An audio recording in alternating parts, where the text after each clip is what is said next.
Hello and welcome to Thursday morning. It's the 16th day in October 2025. Good morning. I'm Noble Crosby-Annan and this is the news on Newday.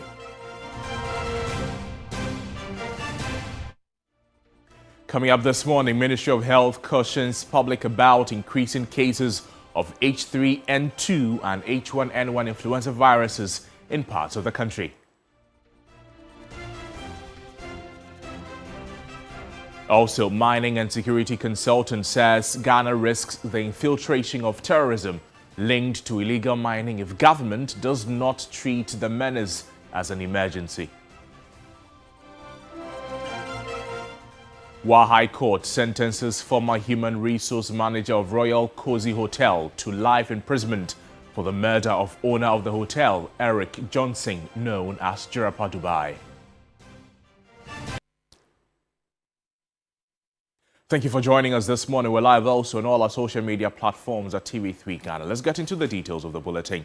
Now, the Ministry of Health, through the Ghana Health Service, wishes to inform the public that Ghana is currently experiencing an increasing case of seasonal influenza in certain parts of the country. The cases have been confirmed as influenza A strains H3N2 and H1N1, which are part of the seasonal flu viruses. A statement issued said the high cases have been reported in the Greater Accra region, Central, Bono and Eastern regions. The symptoms of seasonal flu include sudden onset of fever, cough, sore throat, runny nose, body aches, headaches and fatigue. It noted that the spread is mainly through respiratory droplets from an infected person, through coughing, sneezing, talking and touching contaminated surfaces. High-risk settings are crowded environments such as schools, dormitories, transport hubs and markets for rapid spread. The statement said persons at higher risk include children, adolescents and the elderly, as well as pregnant women, people with chronic illnesses such as asthma, diabetes, heart diseases and many more. It encouraged the public to practice good hygiene and avoid crowded places or use a face mask when in these places.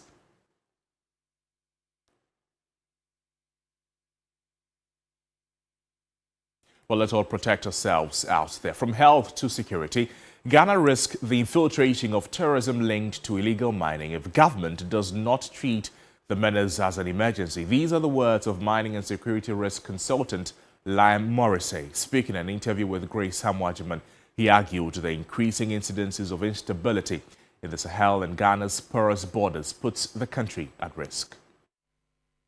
There's a link between illegal mining and instability, as the proceeds from illegal mining have been linked to the financing of terrorist organizations for some time, according to the Bank of Ghana's Money Laundering and Terrorism Financing Risk Assessment for Environmental and Natural Resources Crime Report in 2024. As violent extremist groups lose ground in the Sahel, they are turning south, looking for new sources of funding. Illegal gold mining is proving to be an easy target. We can say that the Galamsey risk in this country is an emergency and the government needs to deal with it. Let's hope they're able to get ahead of it before these terrorist influences from outside creep in, because it will be far worse and far harder to arrest and recover otherwise. It's fair to say there is a threat to Ghana's borders, and the corrosive damage we've seen in the Sahelian states, cameos of it could occur here. But I'm quick to say, though, the authorities here understand this hazard, and I think they are working to get ahead of the curve. But there is no doubt that the threats we see playing out in the neighboring countries, they will come here if they're allowed. Ghana has stepped up border surveillance and launched new operations against illegal mining. But experts say the fight must go beyond the excavators to follow the money and track where the gold ends up. I think anything the government can do to safeguard its borders and to interdict illicit traffic is a good thing. Not just for dealing with the Galamsey peril, but so many other things as well, smuggling and so on. So border control is important. I think helping the armed forces and law enforcement work well together, and military civil police cooperation is very important. And then I think the other area is community engagement. we're talking about civil society, and that's the central point here. Have implored government to adopt best practices in regulating illegal mining in the country. Well, the former Sagnarigu MP Alhaji A.B. Hussaini says expecting a solution to Galamsey in just 9 months is unrealistic, especially after 10 years of deeply rooted illegal mining. He acknowledges the public's right to demand accountability and urged Ghanaians to continue to mount pressure on government to act decisively. Illegal mining, he warns, remains a major threat to Ghana. A.B. Hussaini believes the country is nowhere near winning the fight, despite ongoing interventions, as the nation battles the devastating effects of Galamsey on health, safety, and the environment. President John Dramani Mahama has a bounden duty to fight Galamsey as fiercely as he can. And Ghanaians expect him to do that. There will be no excuses. And I'm sure by the end of his tenure, one of the key issues Ghanaians will use to assess his legacy is how much resolutely he has fought Galamsey. I'm sure the president himself knows that. But I can say without any iota of doubt that we are not there yet. Notwithstanding that, you can see that some important measures have been initiated. But I think that the pressure that the public is mounting is right. You should continue mounting the pressure on the government to ensure that we in the NDC will do the same thing. The ringing mandate that was given to President Mahama must anchor him to deliver. He backs the president's decision not to declare a state of emergency, warning it could be abused. There are people who are saying that because of the enormity of the problem, President Mahama should declare a state of emergency. They have legitimate right to make those calls. The state of emergency is the last resort. So if you play your last card now, assuming without a meeting and it doesn't work, what do you do? When you declare a state of emergency, you are derogating from the enforcement of the fundamental rights and freedoms of the people. It means you are now saying that in those areas, the rights and freedoms of the people are set aside. So anybody can come to your house, set you, arrest you, drag you away, do anything. Even sometimes they can shoot to kill. And away from that, the High Court in Waha sentenced Elisha Mahama, the principal suspect in the murder trial of Eric Johnson, to life imprisonment. The jury returned a unanimous 7-0 verdict, finding the then human resource manager of Jurapa Dubai guilty of murder, with 2 other accused persons acquitted and discharged. You recall that Eric Johnson, a businessman and owner of the hotel, who was stabbed to death at his private residence in Jurapa on February 11, 2024, and was found in a pool of blood the following morning, according to a police situational report. Now, after nearly a year-long trial, the judgment brings an end to the case. Speaking to journalists, Principal State Attorney, lawyer Said Abdul Shakur, expressed relief. We are excited to some extent because the wheels of justice, they say, grind slowly, but they grind exceedingly fine. This was a case that everybody in this country. And away from that, the ICAG has announced a partnership with the Ghana Police Service to clamp down on accountants involved in corrupt practices and unethical behavior. As a regulator of the accountancy profession in Ghana, the institute says the move is part of efforts to sanitize the system. President of the institute, Augustine Adu, made this announcement at this year's presidential event held in Accra. For over 5 years, the Institute of Chartered Accountants Ghana, ICAG, has been cracking down on corruption within the profession, revoking the licenses of more than 20 chartered accountants.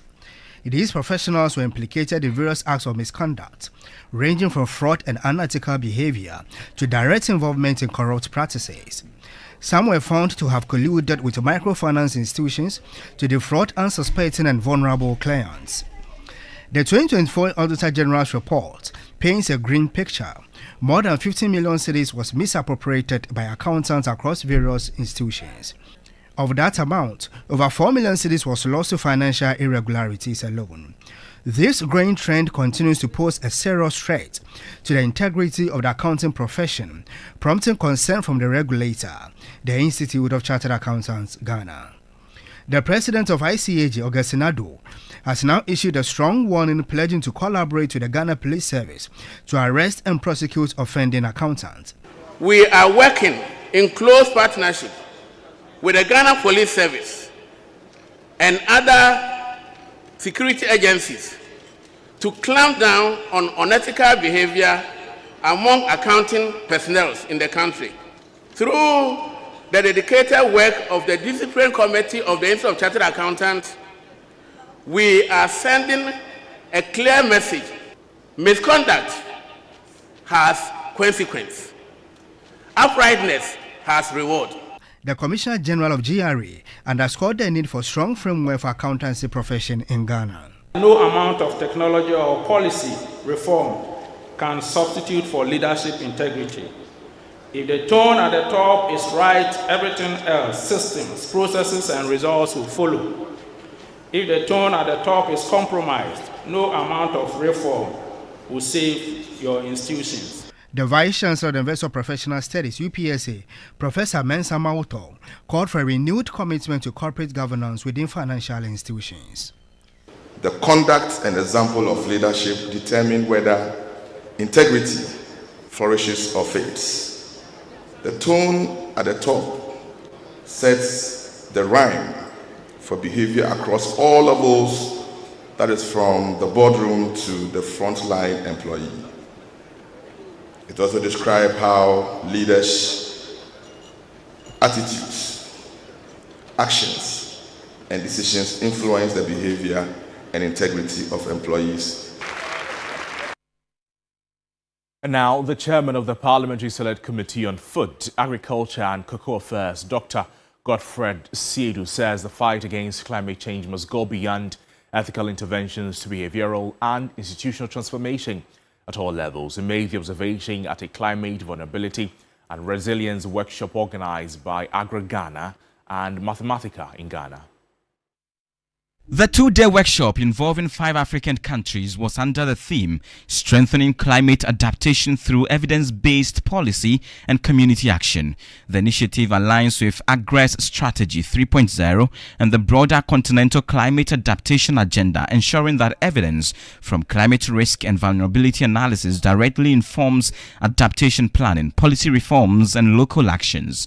Chairman of the Parliamentary Select Committee on Food, Agriculture and Cocoa Affairs, Dr. Godfred Siedu said Ghana must establish a culture of resilience to tackle climate change. This is so important in forming planning, and this is so important if it is communicated effectively to the farmer down there to be able to plan and make decisions.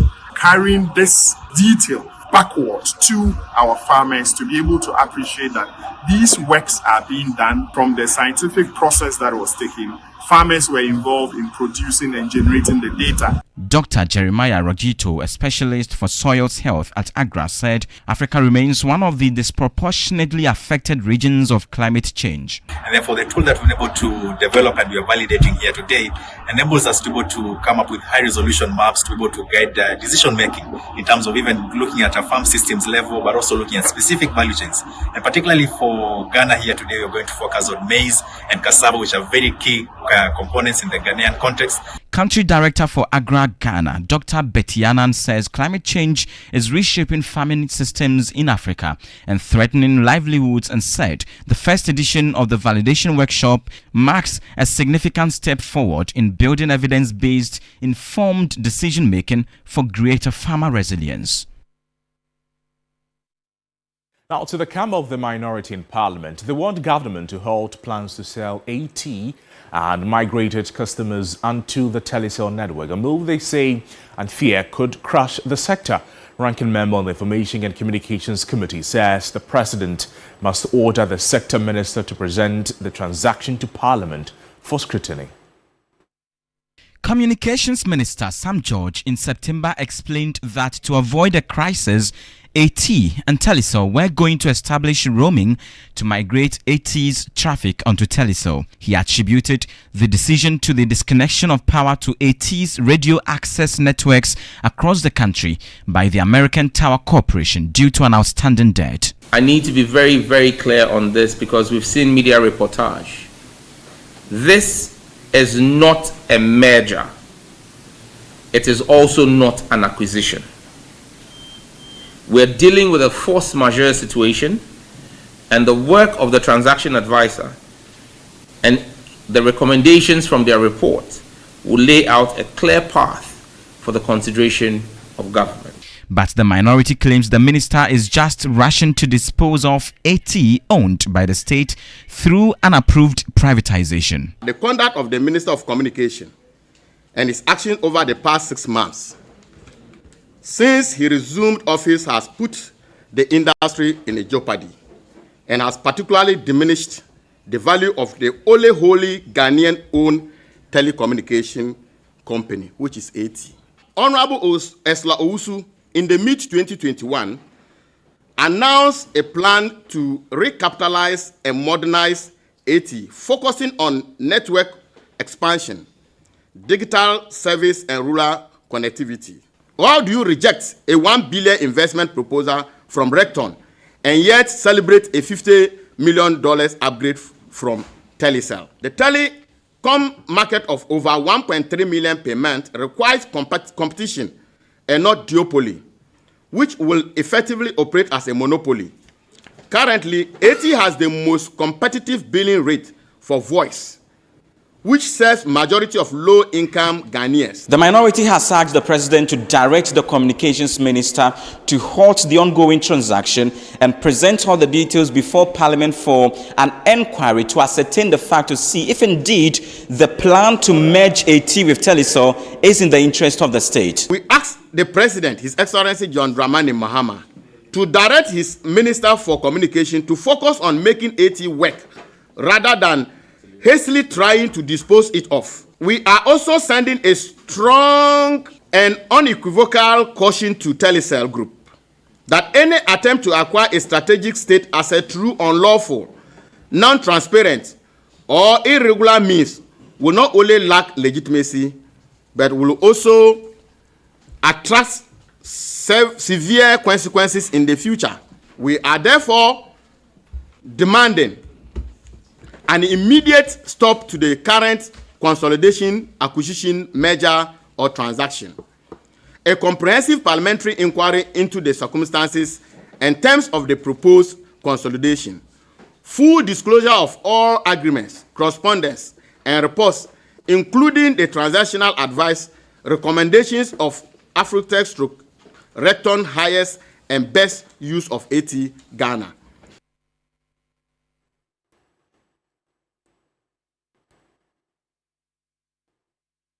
And now, NPP flag bearer hopeful Brian Champon says restoring discipline within the party will be a top priority if he becomes leader.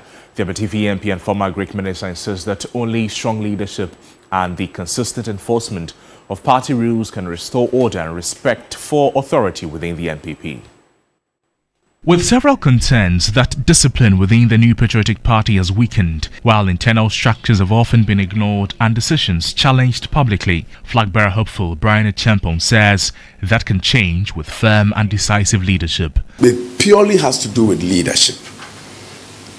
If you have a strong leader who has control over the system and the setup and then the establishment, discipline will be restored. And when you cross the line and people know that there will be clear sanctions, okay, then they know how to play within the zone. But where people cross the line and because of their positions, whatever positions that they hold, they are not sanctioned, then they continue to do the same. You can be sure that when I have the opportunity to be the flag bearer of this party, we will enforce the rules on our books that if you cross the line, there will be sanctions. He threw subtle jabs at fellow aspirants, questioning their ability to lead if they cannot control the conduct of their own supporters. And we always find a way to encourage our supporters here at the National Campaign Office to stay away from even propaganda against our opponents. All the people that are speaking against other people, we know them and we know who they support. And if you cannot control your own people, how can you lead? Addressing journalists in Accra, the former Greek minister, while rubbishing recent opinion polls predicting the party's flag-bearer race, calling them totally meaningless, says he's confident of victory in the party's primaries. They do not concern me. Most of these polls are psychological operations on the system, totally meaningless. I don't intend to sponsor polls in my favor. I mean, I've seen some polls that put me at 1%, and some aspirants who are not even going, who have not left their bedrooms at 20%. And it's quite interesting, some of these polls. So please, I'm not concerned about that at all. The day of the election, January 31st, we will all see what the real polls look like. That's our package for you this morning. There's always more news on our website, 3news.com. I'm Noble Crosby, and a new day continues from here. Good morning.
Feel the vibe, feel the song. The instrumentation, oh, the no, voice. No. I just love it. I love it. I love it. Yeah. So I'm from boom. Also, I'm from woman. I'm from boom. Boom. From boom. Yes. Ochiami Kwame Daddy Lumba they are boom. Also, I'm from woman. Also, I'm from boom. Bana just said it. That's what I'm saying. But now, I'm from boom. Daddy Lumba ni Ochiami Kwame they are boom. Boom. Yes. Please, well, advocate. Yeah, yes, please. Good morning. Good morning. Good morning, all of you. How are you? Charlie, give me the vibe. Give me the vibe. Give me the vibe. Give me the vibe. Do we have cash out today? Yeah, we have cash. How much are we giving? 1,000 cities plus your bonus. Okay, 200 Ghana cities each. That we're now announcing to everybody else. Charlie, your things are even falling. Your clothes, your everything. This serious. Please make sure you join us. We have TV3 Ghana. It's on social media. And let me say good morning to you, Chairman Godwin Tamaklo. He's one of my closest friends and brother. He's also the group chief executive for the Raid Group. That man is just awesome. And then Dr. Salifu Kombadazon, wherever you are. It's a long time I've said good morning to this woman. We're talking about Dr. Julia Yaira Tingi, that woman. Good morning, sweetie. I hope that you're doing well. She is with the Ghana Military Academy. Wish you all the best for the day as well. And all those who tend to, we have Randa and the child, as the husband is called James, and all those who tend to watch us, Mr. Siving Peng Wa, and Kwesi Mensah in Albany, New York. Zilis Dwayne in the UK is a Liverpool fan. I don't like Liverpool fans. But when they give me things, I collect. No, you're too patient. And then I have Prince Anea, York, money, need money, and everybody else. You know, this morning I drank this thing. Coffee. So no. Tea. No, I've stopped drinking coffee. No, viscous Sobolo. Yeah, without sugar. I see. So that's what it's a Thursday. What are we discussing? Wait. We've got shouts. We've got shouts to give out. The Upper West region has been. What are we discussing? The Upper West region has been in the trend since yesterday. What happened? Because of the final judgment on the medal. Jurapa Dubai. Yeah. Jurapa Dubai. And since they've been in the trends, I've been following some of the conversations that are going on, and I just want to say special good morning to everybody watching us from the Upper West region, and to the friends and family, and in fact, everybody in the Upper West region was very deeply connected and concerned with the case and its final determination. So now that it's been put to sleep, I hope that it brings everybody some calm. So good morning to you if you're watching us, especially from Wa. Good morning to Rafiq Salam. Wow. Good morning to Ibrahim Wangara, our regional correspondent. Amazing guy, Ibrahim Wangara. Amazing guy, solid guy. And also to my constituency, Leje Kuku, if you're watching us from Teshi this morning. Good morning to our MCE, Israel Ochema, aka Kuzor. And all of you who are tuned in this morning. I see your messages coming in, and we appreciate it a great deal. You saw now Israel Ochema. Yes. Ochema. What does it mean? What does it mean in Ghana? Ochema. What does it mean? I don't know what it means. Please also speak. Don't go and misinterpret the thing. The name is called Israel Ochema. And now that he's MC, then we're dead. Honorable Israel Ochema. Fantastic. Good morning to you, Honorable Israel Ochema. Good morning, Honorable. And what else do we have? Who is doing big issues? Yeah, I'm doing big issues. Okay, what are we doing for big issues? So we're talking about the Airtel, Tigo, and Telecel issue. I'm sure yesterday you monitored the minority in Parliament.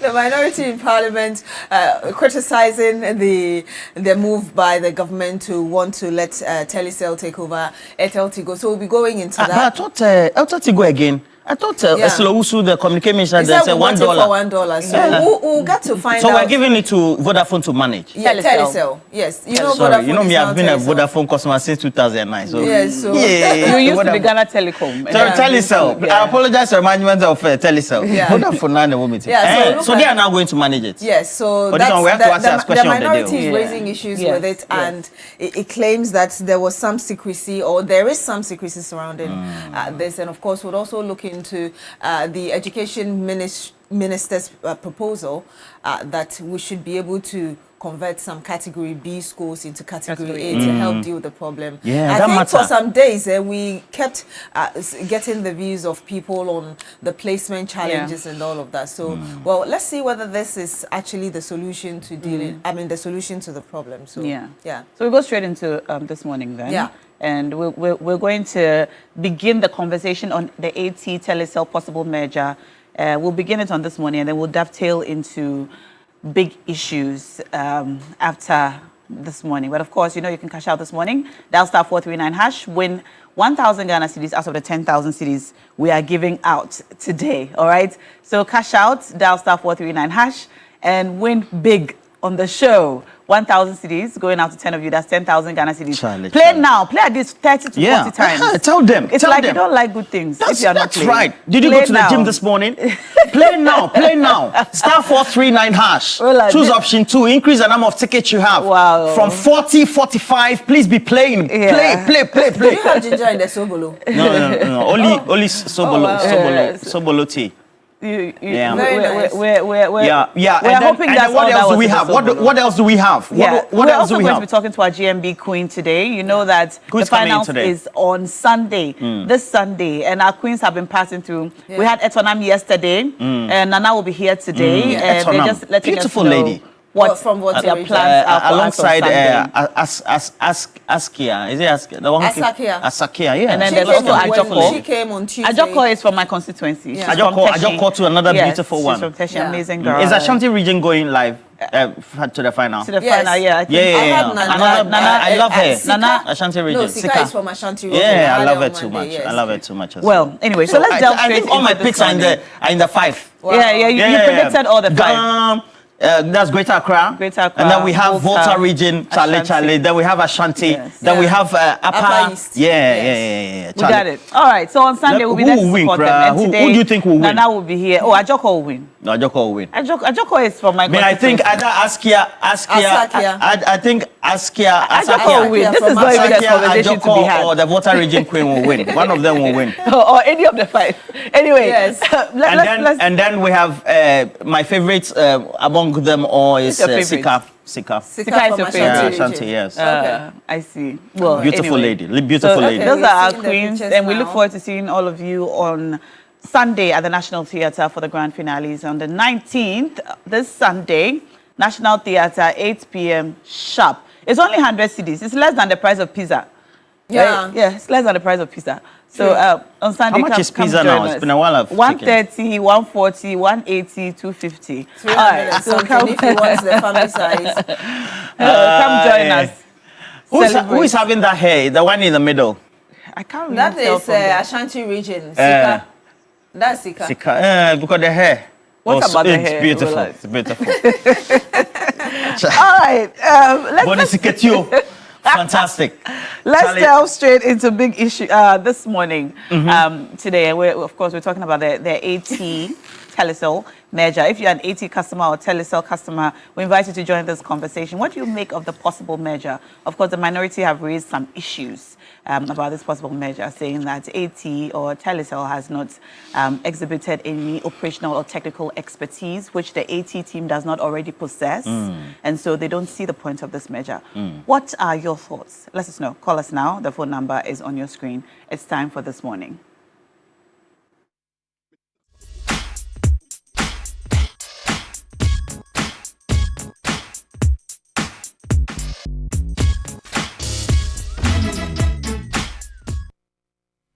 Minister of Communication and his action over the past 6 months since he resumed office has put the industry in a jeopardy and has particularly diminished the value of the only wholly Ghanaian-owned telecommunication company, which is AT.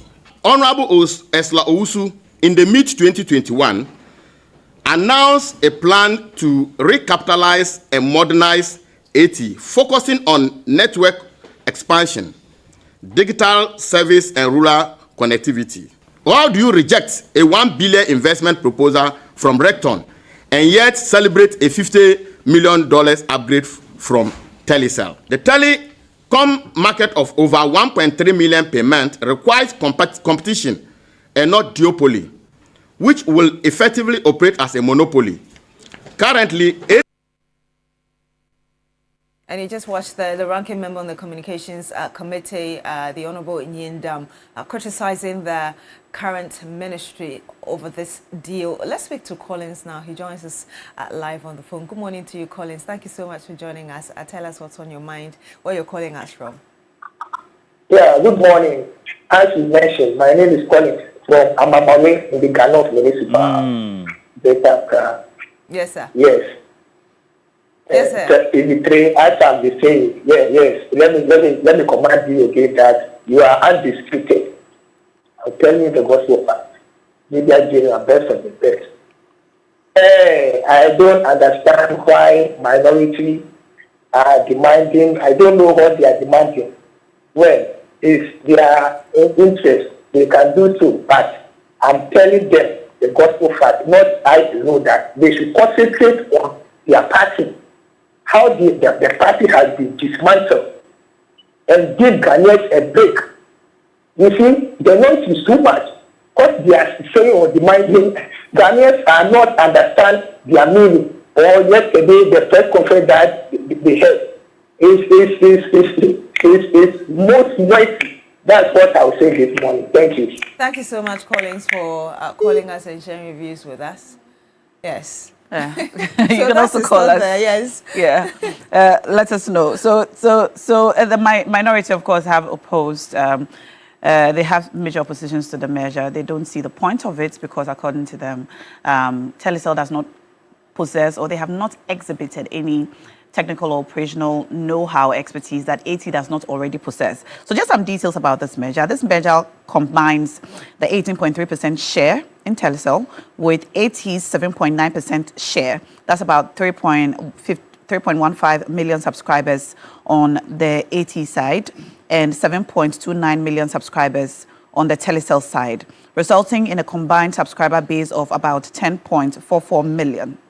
And 26.1% market share, making it the second largest player alongside MTN. So that is what this measure would birth.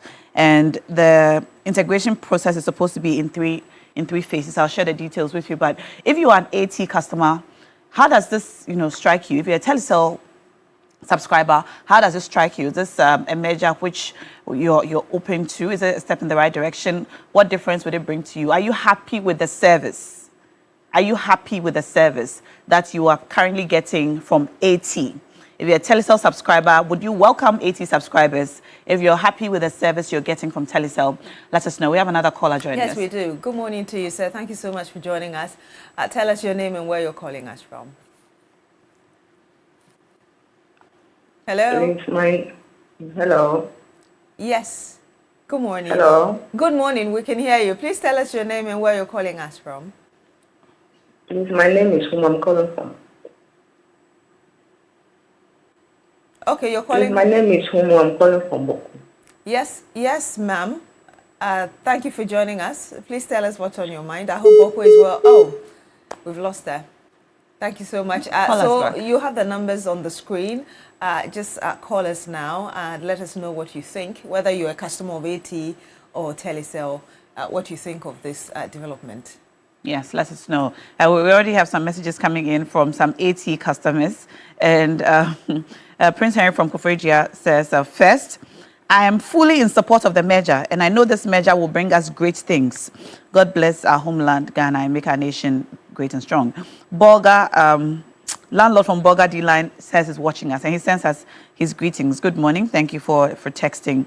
And good morning. Now the value is the same. Whether AT or Telecel, I really don't know the point. They should take all of us to MTN so that we know we only have one network in the country. All of these things won't take us anywhere. Glow should have stayed. All right. Sadiq has just joined us on the line. Sadiq, good morning to you. Thank you so much for joining us from Tamale. Tell us, first of all, I hope you're well and what you think of what we're talking about today. Yeah, I'm well, and Tamale is good as well. I just want to contribute to the minority scrutinizing the minister for Telecel and then Airtel. What I've seen is that minority has no say in the development of this country. What I've seen is that they should concentrate on their party in how to organize it, in order to tell Ghanaians what they can do better for the nation, so that they can even gain some trust going forward. But for now, what I've seen is that they should allow the government to work, because Ghana have seen the good works of these people when they come into power. So So that is what I have to contribute this morning. Thank you so so they shall allow the minister to work. Thank you. Thank you so much for sharing your views with us and calling us from Tamale in the northern region. Now, you were reading some messages. Yes, and more messages coming in. Still on the measure from customers who I think are 80 customers. Now, if this measure will bring us good network, great tariffs, and avoid the poor internet connections, then of course it's welcome. Otherwise, please let us sleep. Now, more facts on the telco space and what this measure will do. We currently have MTN, which is the biggest or the dominant player in the market, with 73.9% market share, far ahead of the merged companies. If they do merge, that's AT and Telecel. So MTN has 73.9% currently. If AT and Telecel merge, then they'll have 26.1% market share. But Idris has now joined us on the phone line. Yes. Good morning, Idris. Thank you so much for joining us. Tell us where you're calling us from and what's on your mind. This is Idris, calling you from Upper West region. Wow. Yes, sir. How is Wa today? Yeah. Oh, here's the day before yesterday, and yesterday, Upper West people are very happy about the judicial judgment on the Dubai issue of Jaffa Dubai. Let me say good morning to the International Farmer in the Upper West region, Farmer Abdulaziz Right. My sister, our issue about merging Pakistan and whatever together, that is not our problem. We need a quality service network, my sister. Currently, as we are speaking now, Telecel is not even giving us the quality service production. And you want to bring Airtel to us. How are you going to manage all these things? So we beg the Minister of Communication that they should be very consistent and active in their job. Today, everybody is complaining about poor networking across the country. You are aware. There is not a single day you not face a network problem. You can have a network problem more than 3 to 4 hours. You are not thinking about how to manage that one for us. You are not telling us that you want to make Airtel and Telecel again. My sister, most of the country, only 40% of the country is not having network access to network. 40% of the country is not having access to network. If you are doing the duty of the government of the day, but you are going to make things together, so that you can have something you want to have, whether name or percentage. Everybody doesn't know. Thank you so much for calling us from Wa. Let's go now to 3FM 92.7. Johnny Hughes is standing by with Johnny's Bite. House of the Lord forever and ever. Amen. Assalamu alaikum. It's Thursday, the 16th of October 2025. Welcome to Johnny's Bite. Let me begin by saying thank you to Grandpa Clothing in Dansoman, in Kigali, and many other places on the continent of Africa for my lovely kaftan, and also to Sonar Fashions in Tamale, 0246590162, 0246590162 for my dapple. I'm grateful indeed.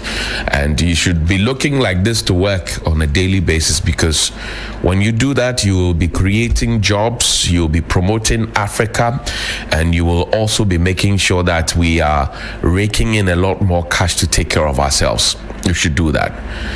Having said that, I want to say thank you to our trot drivers, our taxi drivers, our market women, our bankers, our teachers, our lawyers, our engineers, our soldiers, our policemen, our immigration officers, our fire service officers, our national security officers, everybody who spends time to, take their time to watch us and to share our content, our clergymen, women. Bishop Matthias, good morning to you. Clergymen and women and all of the individuals who spend time to watch us. We're grateful indeed, and thank you very much for your continued support. Let me tell you about the Rosebank International University College. I've been talking about it for some time, and it's for good reason. Good reason, because I want you and your family to be in a better place. I want you and your family to get a strict understanding of what the global trends are. I want you and your family to be rising stars. If you are not already, if you are, I want you to shoot further and aim for the moon. I want you to have world-class education right here on the soil of Ghana. I want you to have a variety of opportunities available to you, exchange program here in Ghana, South Africa.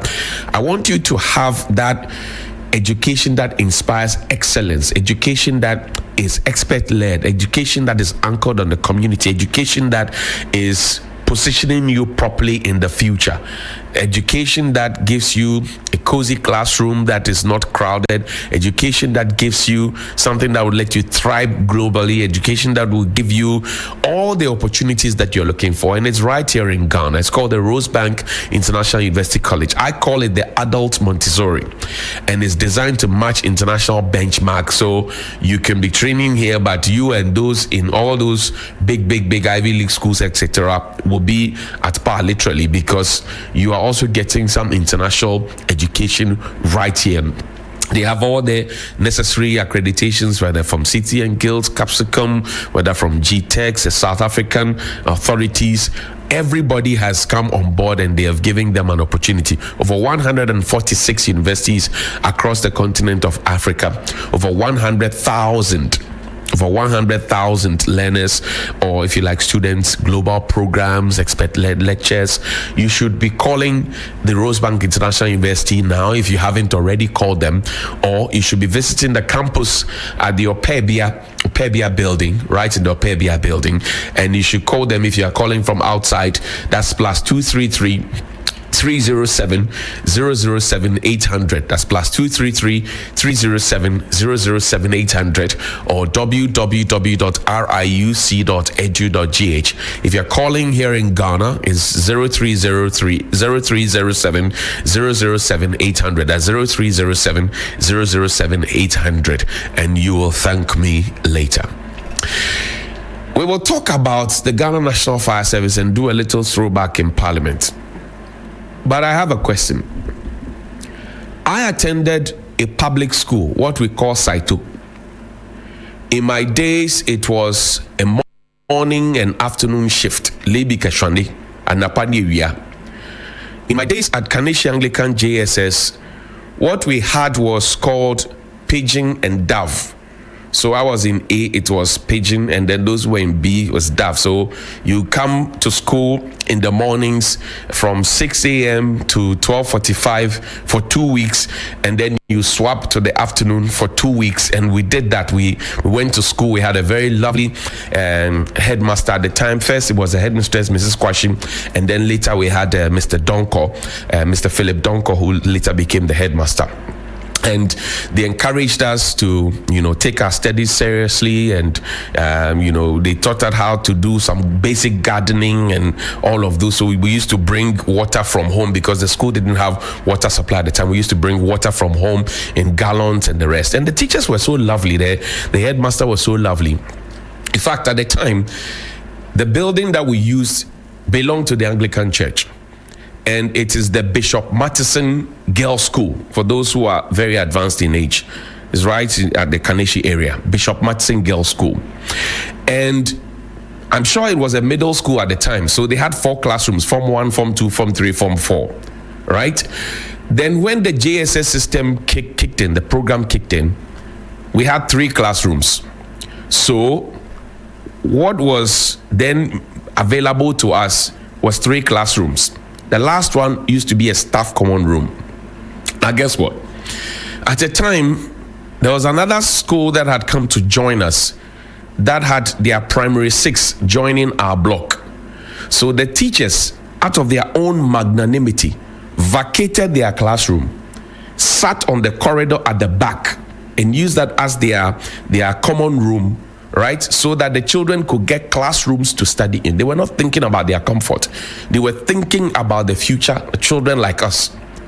So Form 3, Form 2, Form 1. And then you had the Class 6 people join later. Some of them are medical doctors, engineers, some that I know personally. They went to Saito, the same Saito that some are lawyers, and the same Saito that I attended. At the time, we didn't have a situation where you had a metro executive or a circuit supervisor or a regional director or something finding comfort in any of the classrooms that had been designated for the children. It was just for educational purposes, and the teachers were ready to sacrifice. Today, you have a few of those teachers in the system. But today, most of the people running our education are first of all looking for their comfort and not for that of the children. I'm saying that not all of them. There are some who are very dedicated, down to earth, and they will tone down at every level to make sure that the children are comfortable. Look, they used to cane us back in the day. The Mr. Nyankos of this world, the Mr. Abeku Sams of this world, the Mrs. Ajimans of this world, Miss Dosa of this world, Mrs. Ado of this world. Look, they used to, Mrs. Atumbu, they used to deal with us. But it was for good reason. Mr. Sam, for example, used to run a small library for us where he had books and you had to come and pick. Every week you had to come and pick a book in the Saito. You pick a book, you sign it off, you go and read, you come and tell him what was in the book, you sign it off again, and then you pick another one. We're running our own system. This was the kind of love and affection that the teachers showed us, and they relinquished their classroom so we could have access to the classrooms, so we could learn. Is that the situation today? Where you have a school building, and then you have, I'm told in certain cases, you have metro officials taking one whole classroom for themselves to use as an office. When the metro office is there, when the children will be struggling for school classrooms and will be cramped up. Armstrong did a story from Begbese the other time. You should have seen the children in the classroom. I have been here, I spoke about the Kaira DA school in Dafia Makpos constituency. The school had been completed, and then somebody had locked the door waiting because he had intentions to contest as the parliamentary candidate. So I asked the question, that some of the teachers we have these days, some of the officials we have these days, do they really care about the children's comfort and their forward march, or do they care about themselves more? And I'll be inviting the education authorities to be doing an audit of every single school building in this society that we have. The millennium schools and etc. that were built, the structure, the number of classrooms that are supposed to be there, the number of children that are supposed to be in there. Because you see, back in the day, public schools used to be the norm and private schools used to be the exception. So private schools were complementary to public schools. Today, the coin has flipped. Private schools have become the norm and public schools have become the exception. You speaking, looking at me now, there are all these who are looking at me now respectfully. We went to public schools and they talk about it with a lot of pride. They say, oh, I went to so-and-so government school, so-and-so experimental school, so-and-so this. I wrote my common entrance. I passed. I went to secondary school. I went to a grade A school, or I did my, I did my, Form 4, whatever it is, and then a middle school living certificate. They talk about it with a lot of pride. So the question I ask is, are the authorities today looking for more comfort for themselves than they are looking looking out for the children, or are they looking out for the children more than they will look at themselves? And I just give you an example of my experience in school, in a Saito school in the Greater Accra region, where our teachers left the classroom for the children to be able to be in the classroom. Our headmaster's office, what was supposed to be a store, our headmaster's office literally became our store for us keeping our beakers and our test tubes and etc. for our science class. Because the home science block that we had been inundated with a lot of cooking stuff, because we're taught how to bake, how to cook, and all manner of things.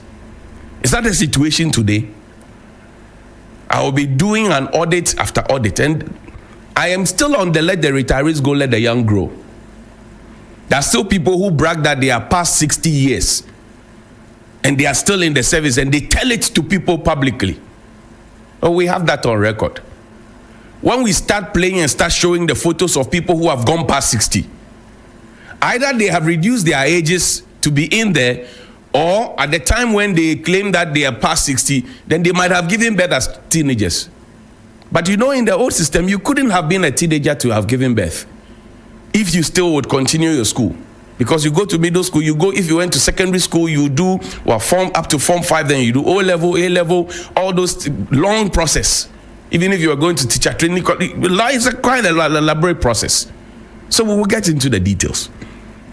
Now, take me to the Ghana National Fire Service. And I've been on their matter because I think that a certain law is being abused. The Ghana National Fire Service ought to come and answer the question to the public. Because the truth of the matter is this: your officers and men, majority of them are not happy. Majority of your officers and men are not happy. This is the LI. It says a recruit, I'm reading 31.3. A recruit or an enlisted person is entitled to the following without cost to that recruit or enlisted person during the period of training. A recruit or an enlisted person is entitled to the following without cost to the recruit or enlisted person during the period of training. A, accommodation. B, medical care. And C, meals. A, accommodation. B, medical care. And C, meals. Now show me the receipts, please. This is a receipt issued at the Ghana National Fire Service College, and I don't know if this is a Controller and Accountant General receipt and where the monies go, whether this is considered an IGF. But if what I read for you, and we have to black out the name and the serial number because they will pick on this individual and deal with him. Now watch. This 600 Ghana cedis that had been paid, which receipt was received on the 29th of December 2024. 29th of December 2024 is for health and facility maintenance fee. Now the law says that they are supposed to get free accommodation and free food. Now take me back to the first one. They are supposed to get free accommodation, free healthcare, and free food. So this health and facility maintenance fee of 600 Ghana cedis, why did the authorities take that money from them? Which health? And they tell me that throughout the training program, they only had an ambulance service, one ambulance there, and they will check their BP and then some other vitals. When they checked them for malaria, they had to pay out of pocket, even though they had paid this 300 Ghana cedis for health and 300 Ghana cedis for, maintenance fee. Maintenance fee in respect of what? Show me the next one. Now, go back to the first one, please. Pay attention to the signatures. Pay attention to the signatures, please. Go back to the next one. This is also from the Ghana National Fire Service College, and these receipts were issued after people had protested that we are paying monies you are not giving us.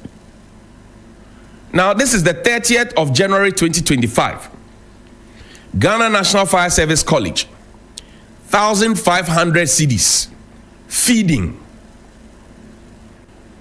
The law says they are supposed to be fed freely, but here they are paying feeding. And a parent of one of the people who passed out recently told me that, my child was giving allowance of 1,500. The feeding alone that was demanded of the person was 1,001. It will be left with 400. When he does the malaria test, what will be left? And then when they check you in the ambulance and then your prescriptions are given to you, you are a recruit. You are under training. You are an officer cadet under training. You cannot go out. So they have to now give the instructors transport to go and buy the prescribed medicine for them at their own cost. But the law says they are supposed to get free medical care, free food, free accommodation while they are in training. And this happened when they were in training. Show me the next one. This is another feeding fee. Now pay attention to the signatures. I'm telling you something. Go back to the first one. The previous one. Now the signatures, I want you to pay attention to the signatures. Look at this signature. Show me the second one. Look at this signature. Now show me the other one. Look at this signature. Good. Now, this is also 1,500 cedis feeding fee. Note that if you owe a certain amount of money, let's say you owe 2,000 cedis, and you pay 1,500 cedis, the balance that is due to the institution must be indicated on the receipt. Alai? Where is the balance? Show me the 3 receipts. Where is the balance that has been indicated here? And there was nowhere in the communication to them before they went for training that, look, you are going to pay for your own feeding and you are going to pay maintenance fee. And you are going to pay for all these things. In fact, they tell me, the officer cadets tell me that, look, they took them to a new facility around the Chebi area. A new facility around the Chebi area. That area used to be a Galamsey site, so dusty, blah, blah, blah. And they said you have, what do you call, forgive me if you're having breakfast, but you had the residue of fecal matter from the washrooms on the square where they were jogging. So respiratory issues and all those sanitary issues were there. And the medicals were not being taken care of. So that I'm asking, the 300 Ghana cedis that was taken from each one of them in respect of health, and the 300 Ghana that was taken from them in terms of facility management fee, where did the money go? And did the Ministry of Interior, the Finance Ministry, not provide money? Did the government not provide money for the training of these fire service officers? Remember, they bought their own forms. They went for their own medicals. We found them fit and we said, come, let us train you to come and serve us. Now, did you know that even after this training, the new ranks that they have, the salaries have not kicked in. So some of them had to literally go and borrow money to go and buy the long list of prospectus. Find me the prospectus, the long list of items on the prospectus. Because there was a very short notice. Some of them got the notice through social media, through their friends. Short notice. They had to go and borrow money. Some had to go and pick loans from banks. All these things. They paid for 2 pairs of, brown trousers, I'm told. They only got one. The last one came towards the end of the training. There are questions that must be answered. And the leadership of the Ghana National Fire Service cannot pretend that they are not hearing what we are saying here, because this is about the 4th episode on the Ghana National Fire Service that I've done. And I've showed documents. Before I speak, I show documents. That is why the people at GTTC, I laugh at them. Because next week we'll have a field day. Yeah, we'll have a field day. We'll put the ball on the park. Have you played socks ball before? Let's ask the principal. Has he played socks ball? Socks ball. You know socks ball. We'll play socks ball at gutter to gutter level. Socks ball at gutter to gutter. We'll play Atasa socks ball at gutter to gutter level. So these are the things. And they had to buy all these things. Some of them they said they didn't even use. But of particular concern to me is that there's a law. And the Ghana National Fire Service knows the law. I'm sure they have a legal department. Put the law up again. They have a legal department. And the legal department is minded by this provision in the law. That says a recruit or an enlisted person is entitled to the following without cost to that recruit or enlisted person during the period of training. A, accommodation. B, medical care. And C, meals. Now, we saw a letter. The intention, I'm told, for that letter is that if you do not come to pay some more, then it might be deducted from your salary. Now, I'm asking that question. Which law is grounding or is giving the impetus for the Ghana National Fire Service to be demanding monies from recruits and officer cadets? It's a very simple question. And who is keeping that money? And how is that money being accounted for? Because the Ghanaian people's taxes are supposed to be used to train these officers so that they come and serve us. Now, if you are taking health and maintenance and you are taking feeding fee, 1,500 and the rest, Musumu did it too much, 1,500. You are taking monies from the people. That is supposed to be free. There is a problem somewhere. There is certainly a problem somewhere, and somebody has to come and be answering. Tomorrow, I'll show you another set of documents. Same fire service. Already I've showed you Kumkum Baja and the tenders that we bought that have never worked before and many other procurement issues. Nobody has spoken. So they are listening, but nobody is talking. Are they guilty as charged?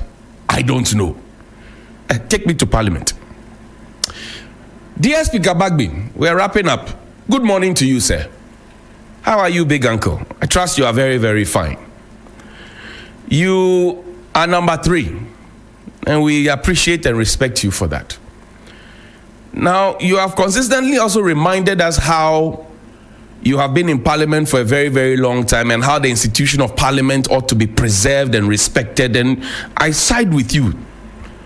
In fact, I love the fact that when you came, you took off these gowns and you decided that you were going to wear African stuff and wear your dapila and wear your stuff. And I appreciate that. As a small Northern chief, I appreciate that. And many people are now beginning to take after you. I mean, Speaker Bagbin wears grandpa clothing. That's Speaker Bagbin wears Sona clothing. That's beautiful. We love it that you are leading the charge. But Speaker Bagbin, one thing respectfully that you have not led the charge in is that the election that brought you in there on the night that you were selected, some soldiers came into the chamber of Parliament to misbehave. On the night that you were elected as speaker, this was the chaos that heralded your speakership. Listen.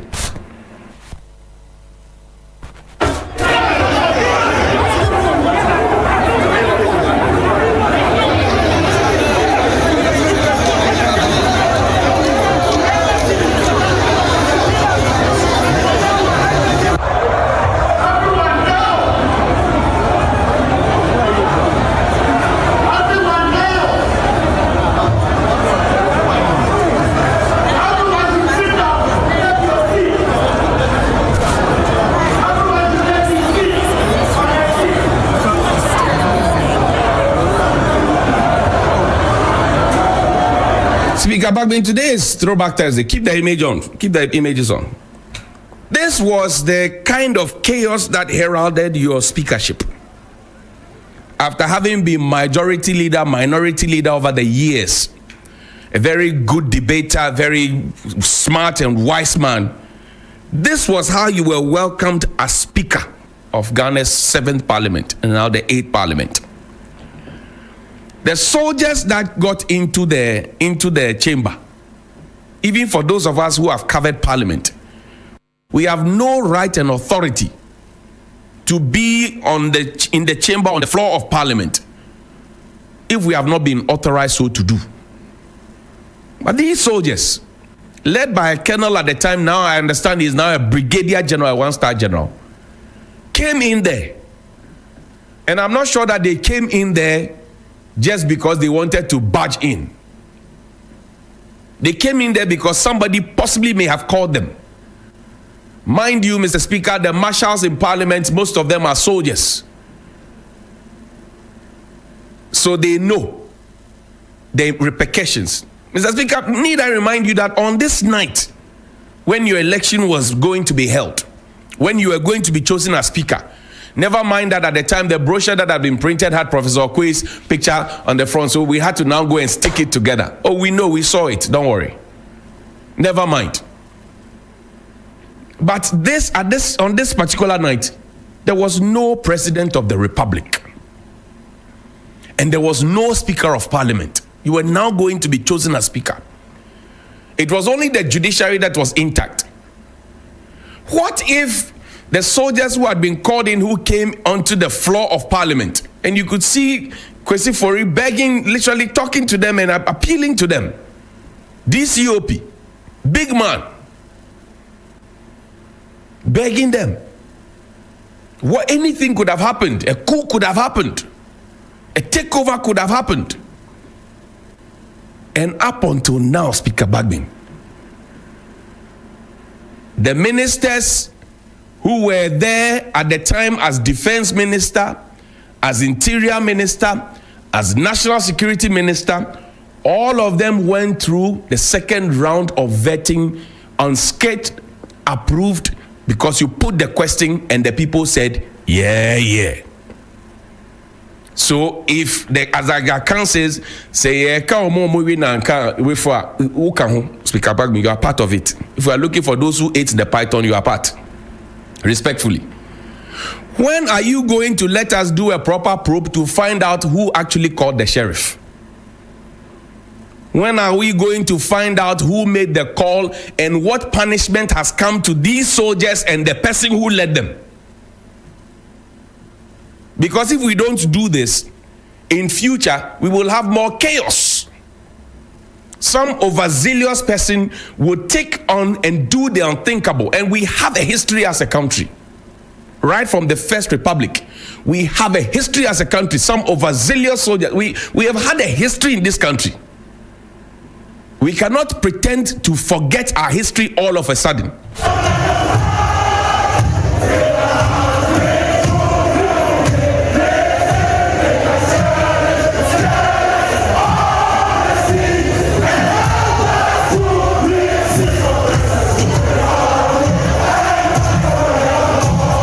You could see the majority at the time sitting cool. The minority were agitated. And you are of the minority stock, Mr. Speaker. This question, if it remains unanswered, will be the legacy that you will carry with you. And one of my big men told me that the market has no memory. We will forget all that you have done. All the debates, all the good things that you have done as minister and what have three wise men, we will forget all those ones. And we will put this one around your neck to take home as your garland, and it will be your garland of shame if we do not get to the bottom of this.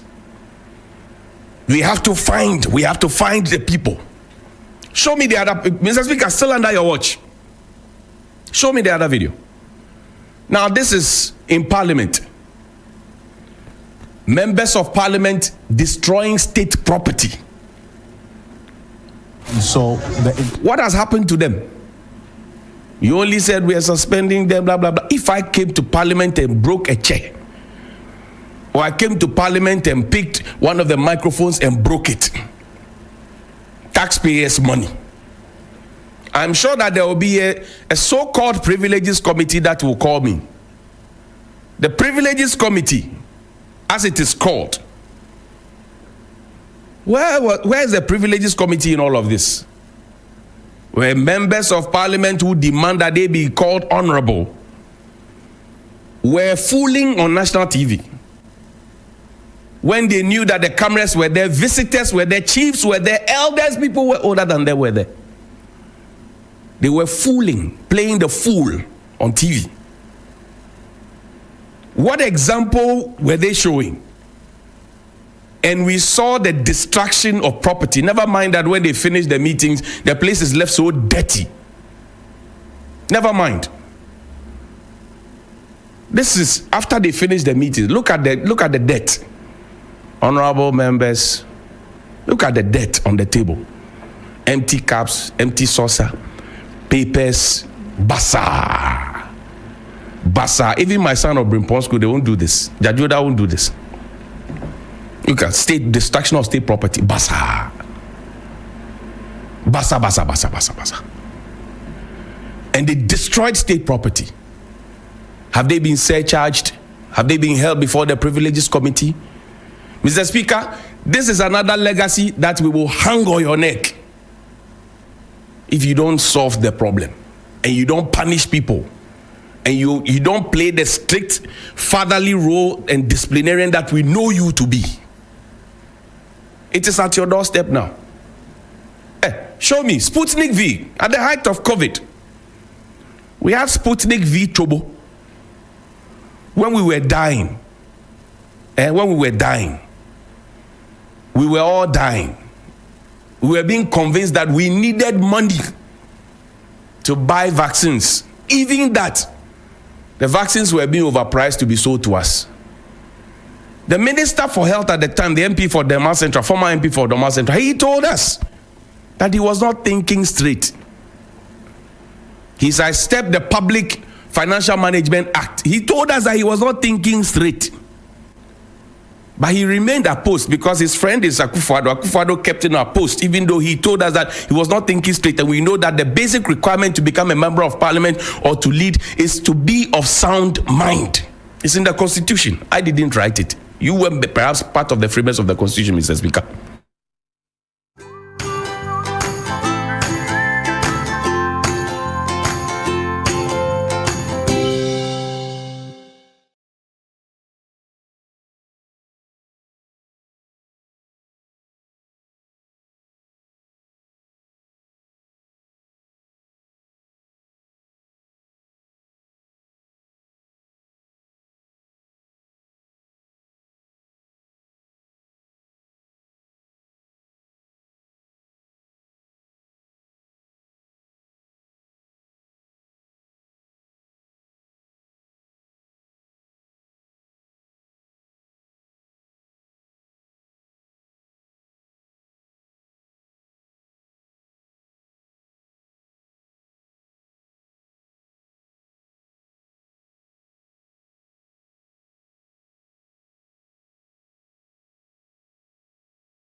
And you're still here on New Day on TV3. Welcome to The Big Issue. This morning, as you might have heard us earlier during our conversation before now, we talked about the fact that the minority is raising issue. Members of the minority are raising issues about that pronouncement by the communications minister in that press conference earlier last month that there is a possibility of Telecel Ghana managing the asset of Airtel Tigo, and the fact that there needed to be clarity in terms of the advice from the transaction advisor. The minority is claiming that this whole project is shrouded in secrecy, and the government is rejecting a $150 million deal from Afritel and rather choosing to go for a $50 million deal from Telecel Ghana. And information we are gathering actually again is that this supposed agreement, which is yet to come to fruition, already would see the measure or combined measure of Telecel's shares, which is about 18.3%, representing about 7.29 million subscribers with 87.9% share. That's about 3.15 million subscribers, and would eventually result in a combined subscriber base of about 10.44 million and a 26.1% market share, making it the second largest player after MTN. There are some reports out there again, and hopefully we'll get clarity on that, in indicating that the integration process would be in about 3 phases. Technical migration, we are told, or nearly complete, with some 3.2 million AT customers moved to Telecel's infrastructure, human resource alignment, among others. And so we'll be delving into that and really what this means moving forward. We'll be joined via video call by Mohammed A. Suparu, who is Deputy Communications Minister, and hopefully he should be joining us soon, as well as Gloria Foribwedu, who is Managing Legal Practitioner, GOB Law Consult. But of course, I do have in the studio with us Madam Gabriela Tete. She's Central Regional Communications Director of the Governing National Democratic Congress. Good morning to you, ma'am. Thank you so much for joining us. Yes, we also have with us as well Madam Rodelyn Imoro Ayana. She is Public Interest Advocate. Ma'am, good morning to you. It's great to have you as well. Great to be here too. Yes. So before we go into the conversation, let me bring you that press conference held by the Communications Minister, Sam Nate George, just last month, so you hear the details. Very, very clear on this, because we've seen media reportage. This is not a merger. It is also not an acquisition.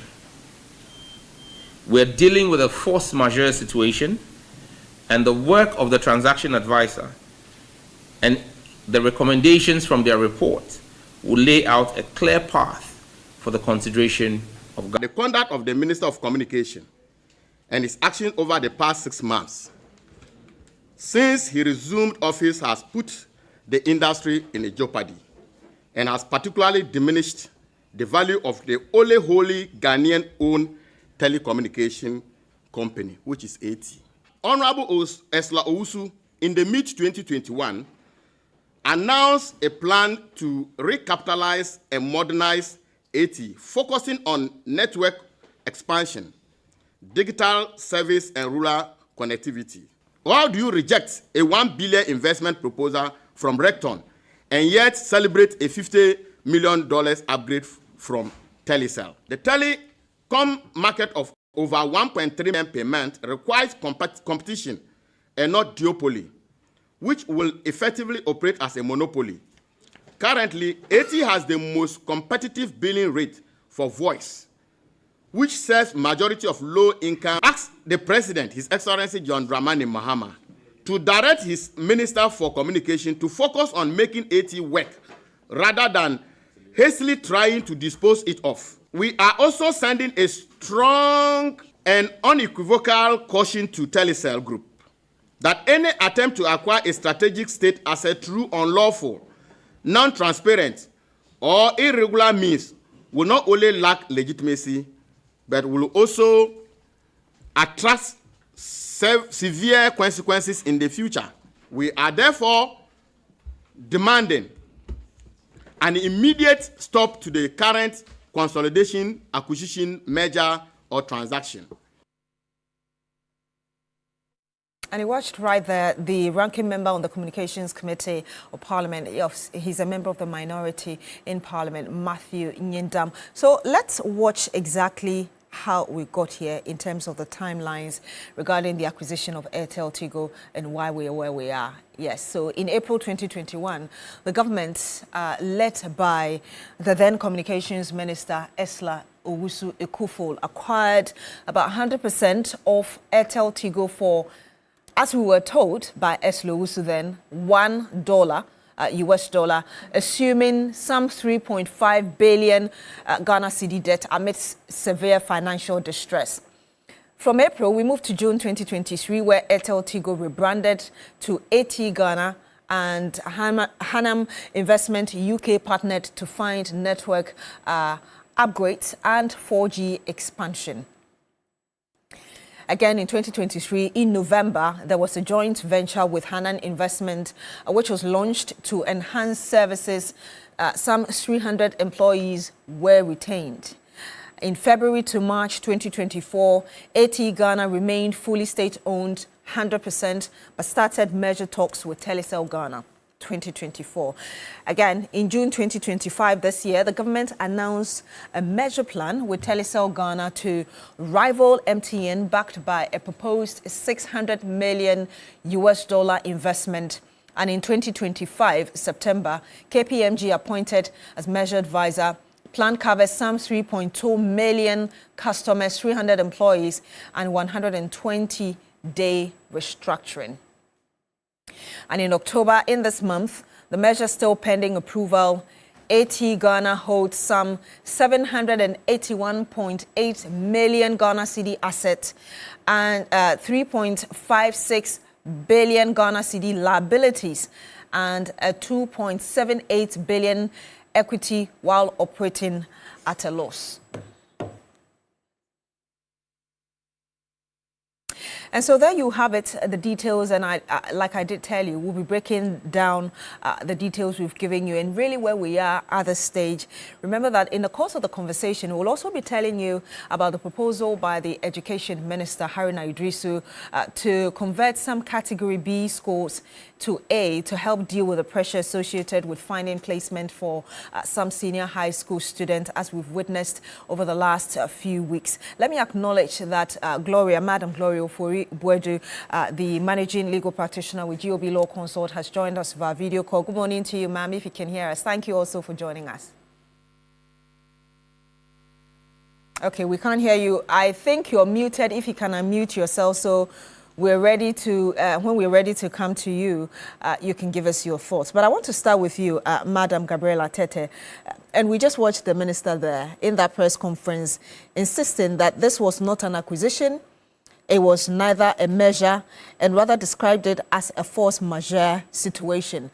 And if we had it earlier, when we watched the press conference, he continued to say that we're waiting for the transaction advisor to lay a clear path. If you can bring us clarity exactly on where we are, because the minority is already raising issues with what was announced earlier. All right, let me say a good morning to our viewers. Special good morning to the good people of the Central Region, especially the NDC fraternity. Good morning to you as well. My first time meeting you, but I do watch you. You're a very brilliant young lady. Thank you very much, ma'am. It's great to have you here. Don't call me ma'am. I'm not that old. Yes. Call me Gabby. Yes, Gabby, yes. So the Airtel merger and presumed Telcel, whatever it is.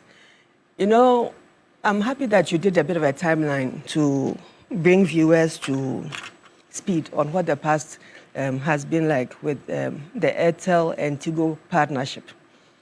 But there are certain details that you've left out.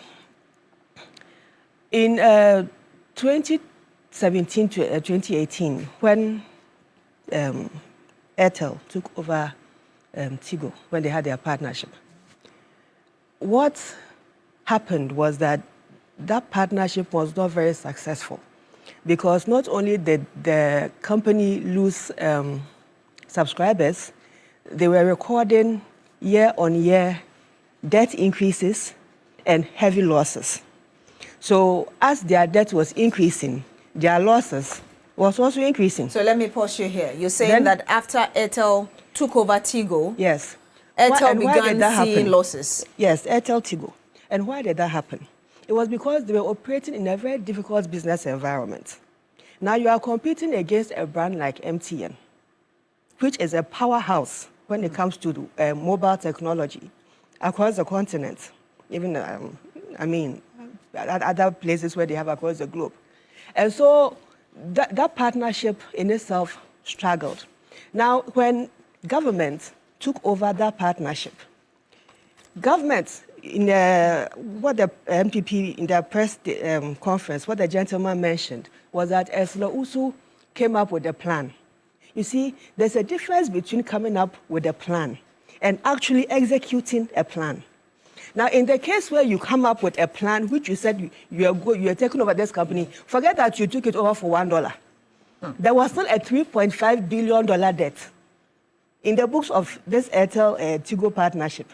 Whose liability is it? Government. That was the part that you people were not paying attention to.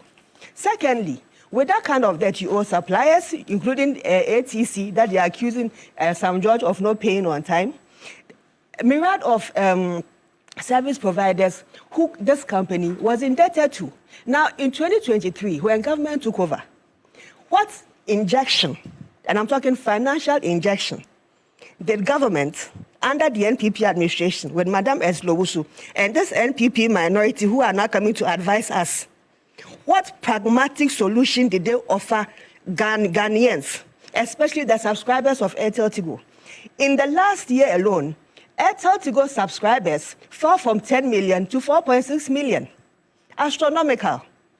I was telling the Auntie Rhoda a few seconds ago, the chip in my tablet is Airtel Tigo.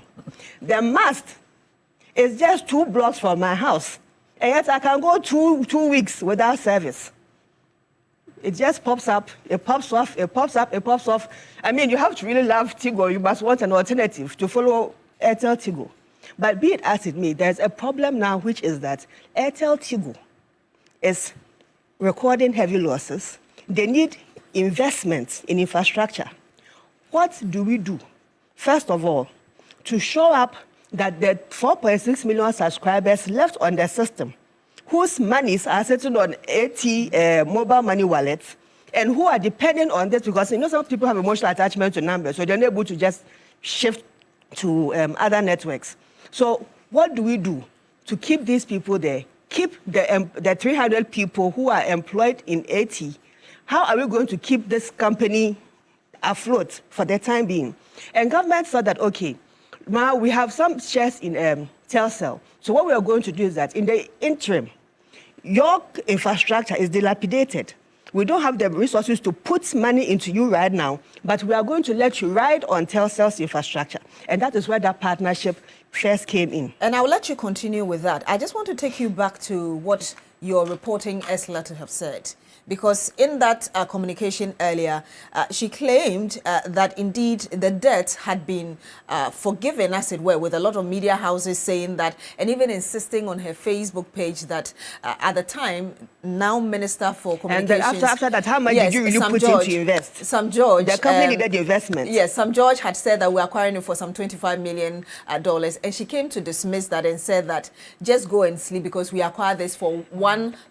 And again, remember, not to cut you, but if you remember, the same Sam George called her, I think it was deputy ranking or ranking in the minority. Ranking, yes. You remember that they invited her to come and answer questions on the floor of Parliament. On 3 occasions, the woman did not show up. Yes, so let me land on what she said. So like I said, the debt was like forgiving, and even said that the minority was making noise because they didn't believe that a government could make such a good deal. Now, in an interview with CNBC, because now we see where we are. CNBC, she also said that the government was going to invest in propaganda. Airtel Tigo, and it had a value of over $1 billion. You're saying that propaganda. She told us lies? Yes, it was propaganda.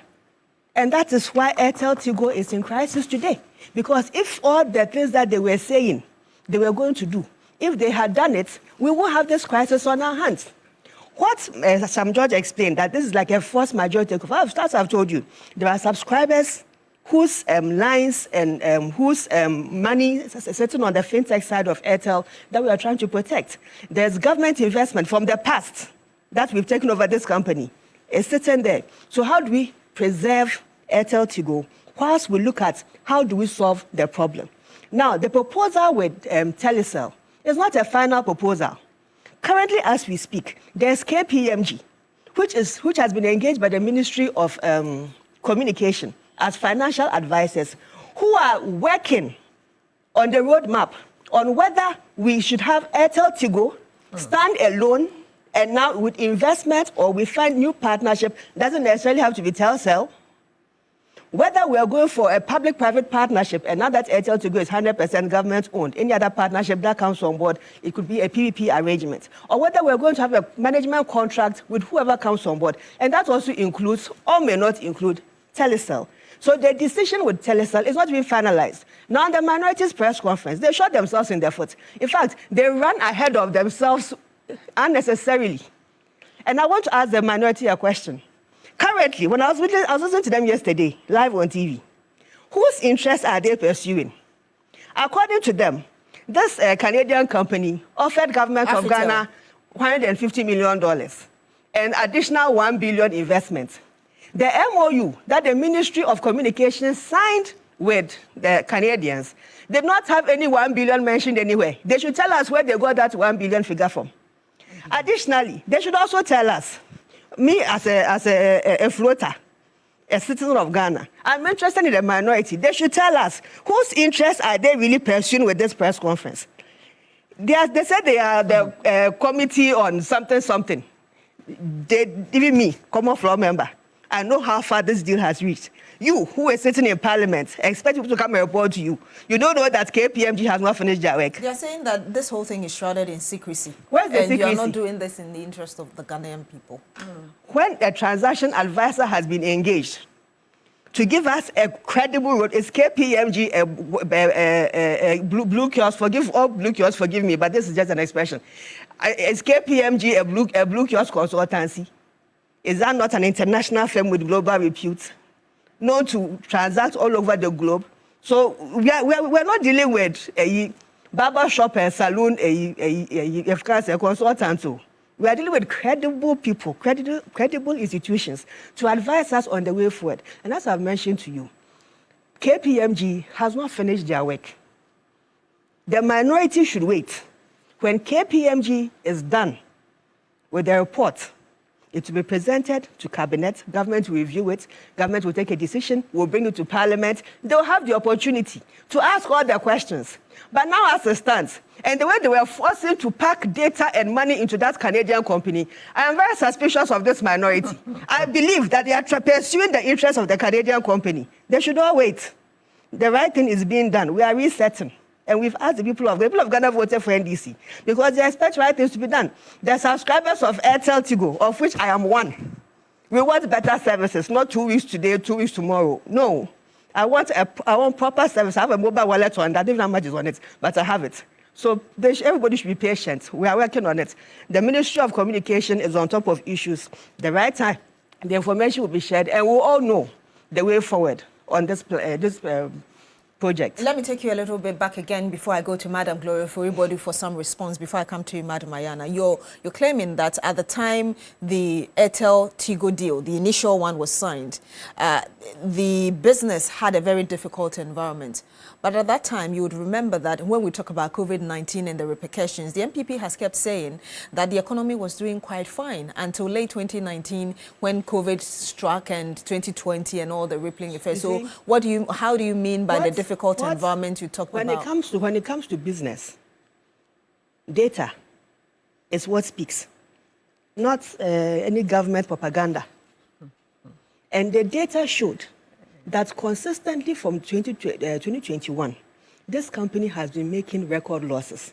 In fact, the figure is not really in my head, but I think they were within the region of 180 to 240 million. And every year, it keeps increasing. No, I'm talking about 2017, 2018, when the original Airtel and Tigo deal was signed. And you say that immediately after they did that, Airtel Tigo had difficulties because the environment was bad. And I'm saying But within that period... You are competing with a giant like MTN. MTN at that time was not sitting down and watching Airtel Tigo. Airtel Tigo has come into the market, so they are sitting down. MTN was doing all kinds of promotions. They were sponsoring all kinds of programs, including your shows here. They were increasing their mileage. They were giving a subscriber, you buy data, get how much percent bonus. They were doing all kinds of things to excite people to their brand. What was Airtel Tigo doing? I don't work with them. I don't know the full details of what exactly they were doing, but I could see what MTN was doing. And I know that you don't need rocket science to know how this thing is going to turn out for any business. Madam, what is it? Telecel and the Airtel Tigo, that bit of a merger? It is not a merger. What is it? What they have now is that Airtel, because as I mentioned to you, because of the lack of investment in Airtel's infrastructure, AT's infrastructure, AT government has now resolved that AT has to ride on Telecel's infrastructure. So in terms of roaming services, so for example, if you are going to a place like Dentra, where maybe Airtel doesn't have a mast, but Telecel has. That sharing now allows you, the AT subscriber, to still have access to your data and your mobile services because you are now running on their service. So that is how we've tried to solve a technical problem whilst we look at the bigger picture of how do we address Airtel Tigo. Because we don't want to sell Airtel Tigo. And I want to come to you, Madam Ayana, because let me quote Mr. Nyindam at that press conference yesterday, where he said the minister's management of this transaction lacks transparency and proper direction. It is riddled with inconsistencies and self-interest and risks handing over a critical national asset to a private foreign company without accountability. He went on to even talk about the fact that there will be job losses and all of that, and we don't seem to have clarity on that. How do you react to that as a public interest advocate? I'd like to say good morning to our viewers. Good morning to those of us here. You know, when I heard the minorities statement, I just had a good laugh. And it's good that there's something called history. So we go back into history and then we get the details. And so let's start off from 2006 when Vodafone, which is now Telcel, was being put on the market. It was the same thing. The minority group then also came out with a statement that they didn't think it was a good idea. It was full of inconsistencies. What? It also came out in 2006. When the NDC was a minority. When the NDC was a minority. And Vodafone was being let onto the market. Vodafone, I think when it was coming, when that idea was brought up, everybody was not happy. Because at that time, if you looked at the assets of Ghana Telecom, and then to be told that at that time, Ghana Telecom was being sold for $900 million with dollars. Yes. And with other things coming in, we come to about 1.3 billion, right? That was then. And it's supposed to appreciate. You understand? We are supposed to have had a very vibrant telecom service from Vodafone. That was what we were told. We were being told that Vodafone was coming in to help us. I'm just building a point because, you see, at the end of it, we went to court. As a member of the CPP, we went to court based on one issue and one issue only. Agreed, Vodafone had been sold, but the fiber optics were not sold to Vodafone, and Vodafone took it. That would have solved this problem we are having now. You understand? Of trying to merge the two of them together. Ghana would have owned the fiber optics, but we sold Vodafone to Ghana Telecom to Vodafone. And then, apparently, the contract did not include the fiber optics, which is the nerve of the telecom service. But what happened? We tried, we went to courts for God knows how many years. The case is still in courts, trying to get Ghana to own the fiber optics. So I am asking, at that time, when we were talking about inconsistencies, this Vodafone contracts, let me tell you, we signed a contract in Parliament for Vodafone UK. And then it was then, I think, the government signed for Vodafone UK and Parliament ratified for Vodafone Holland. So as we sit, we don't know who we signed that document with. In our investigations during our court case, we found out that some of the contracts were even signed in hotel rooms with different names. Inconsistency, that's what I want them to know. If they are talking about inconsistency. The former President Kufuor, who yes, led this who whole was initiative, MPP, would disagree with you. Oh no, she might disagree with even me. in 2014 and the years People, after, he even still the years defended after, it. he still defended it. Even the opposition now, the vice president came out and said that it was a good deal. Said it was a strategic deal. The president at that time, Nana Akufo-Addo, said it was a strategic deal. But you and I know that Vodafone has not lived up to expectations.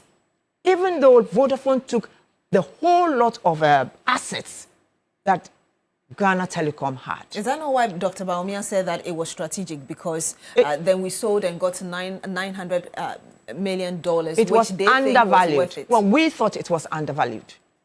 And part of what they were saying, that it was strategic and it was profitable, was because of they were doing, what do you call it, social interventions, they were blah, blah, blah. Is that part of the telecom business?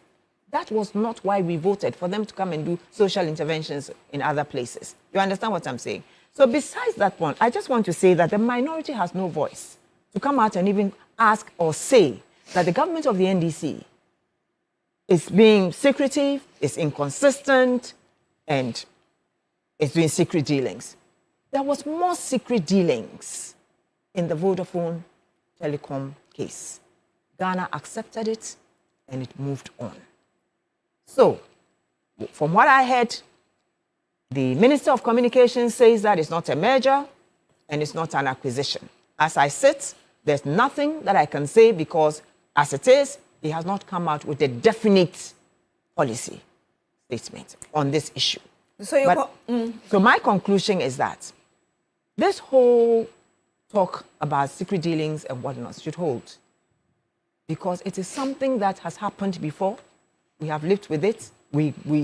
People defended it, and I am sure when this thing comes out, the NDC will also defend it. But the only thing that the Ghanaian public is asking is better services from a national telecom service. And if anything can be done to do that, it's welcome.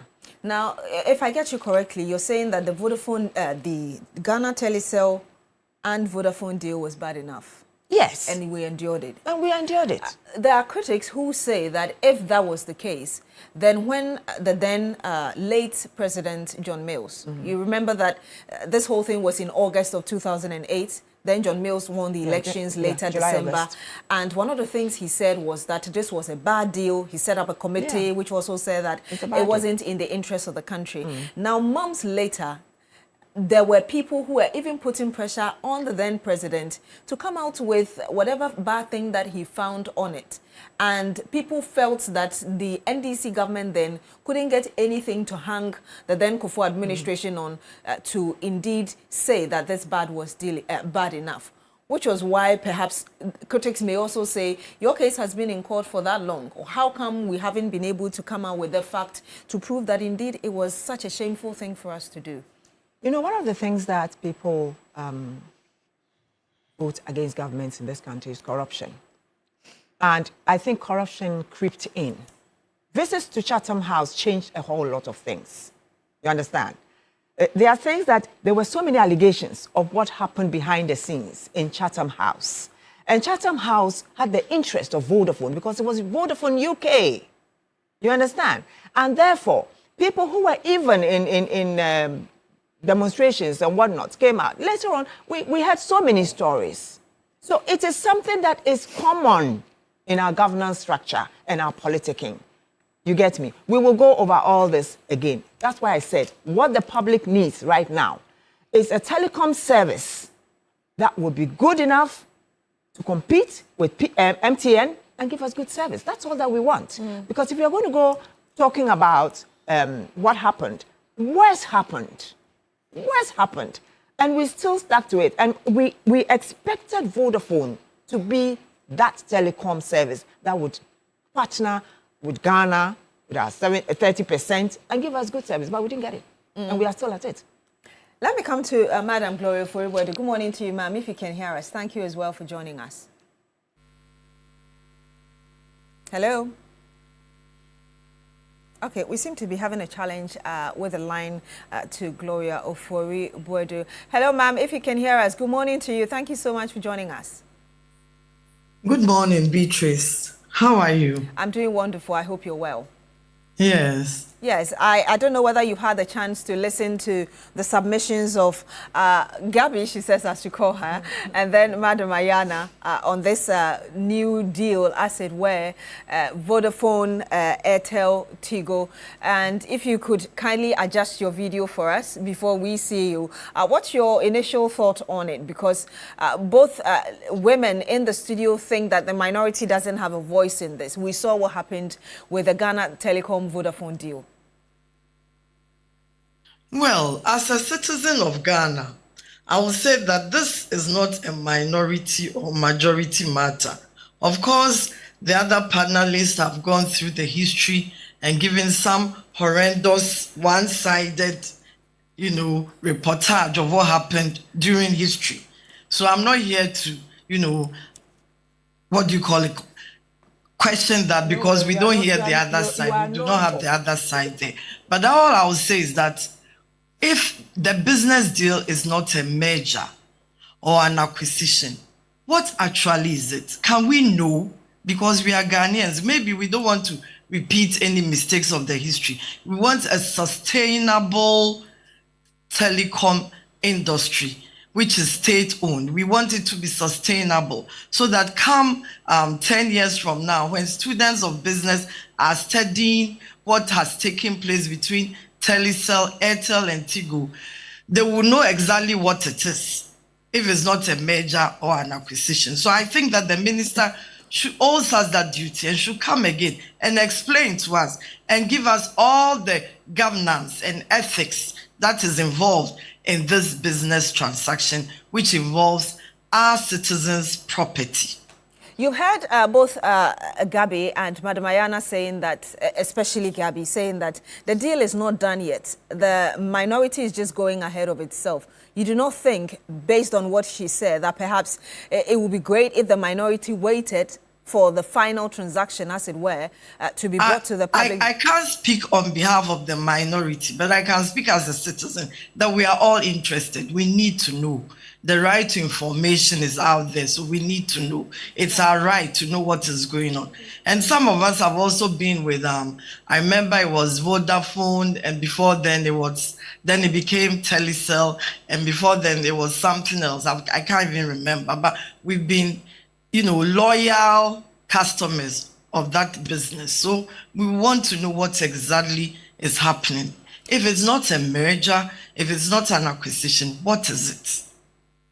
Now, you have described the submissions by both women here as horrendous and one-sided narrative. No, I'm not saying their submission is horrendous. I'm saying they've given a history of what happened in the past. And to me, that is quite horrendous. But it's a one-sided history. And I'm not in the position to look at the other side. And we do not have anyone there to tell us the other side. But as a Ghanaian citizen, I don't want that to happen. We want to know. We have the right to know. The right to know. But again... And also a loyal customer of Telecel for probably almost... probably 20-something years, so we want to know what is going on. And every Ghanaian has the right to know. Now, part of the history is what the then communications minister told us, Esla Owusu-Ekufo, that indeed the government was going to invest in this Airtel Tigo deal at the time it was acquired. The 100% stake was acquired. Madam Tete thinks that there was a failure on the part of the then government to do as it promised. How do you respond to that? Which is the reason we are... Well, I keep repeating myself that I'm not in the capacity to respond to that. I'm only in the capacity to ask for what is going on. So let me repeat myself again. I can't answer to that history. And there's nobody there to answer in your studio. But I can answer that I'm a Ghanaian citizen and a loyal customer of Telecel, and I want to know what is going on so that our company does not suffer, but rather becomes sustainable and profitable, as is always the purpose and objective in all the world of business. Indeed. So, fortunately, you're a lawyer yourself. I want to get your thought on what you expect to happen in this I have deal. said it, my dear Beatrice. Yes, yes, but in terms of your understanding, because we heard Madam Tete well, telling I can't us, speak to it because now we don't know what it is. Madam If it was a merger, then we'll look at the laws. If it was an acquisition, then we could. But now we don't know what it is. Just a second. So the minister should let us know. So let me land on my question. What I'm asking you is that already we've had complaints from Gabby, who's telling us that she is also a customer of Airtel Tigo. She doesn't seem to enjoy the kind of services that she would appreciate as a customer of a network, and she thinks that Ghanaians, including herself, deserve better. You are a customer yourself. What kind of services do you expect, even as the government goes ahead with this? And already we've been told that KPMG, the transaction advisor, is yet to come out with really what would be the best way forward regarding this deal. I want the best service, just like Gabriel. I want the best service. And I also want to know what is going on. You want to know what is going on. I want you to hold on for us. Gabby, I want to get your quick thought on what Madam Ofori-Boadu just told us. She thinks that your narrative, and I just read it back to her, is horrendous and one-sided. She doesn't think that you're giving us the full picture as we should see. You know, this morning I woke up very cheerful. And I don't want anything to spoil my mood. So let's take that part of the expression out. And then let me give her the assurance. And to all the good people of Ghana who are on the Telecel network and those on the, especially those on the Airtel Tigo network, that government is pursuing their interests. At the end of the day, we want to make sure that when I pick up a phone and I want to make a phone call, I can call whoever I need to call. And if I want to access the internet, I have fast internet, and that my call rates and my data prices costs are reasonable.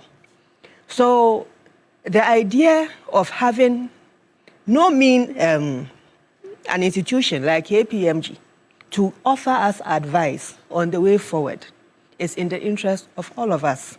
At the end of the day, as I mentioned earlier, there are many options available to governments in this instance. Whether Airtel Tigo is going to be a standalone by itself and then we find the resources, the money to put inside, or whether we're going to have a public-private partnership between Airtel Tigo and whoever and what the equity sharing is, or whether we're going to have a management arrangement with whoever. So, again, let's just let the consultants do their job. Let's be patient with them so they give us the best value and what is the interest of all of us. If I'm unable to make those networks, believe you me, I'm the first person to go on social media for my party to come and insult me because I'll say what I want to say. You understand? So we plead with everybody, let's allow due process to go on. Let the KPMG do what they have to do. I think yesterday I was talking to Honorable Sam George, and he mentioned that today the ministry will issue a press release to give the public the assurance that everything is going on well. So ignore the minority.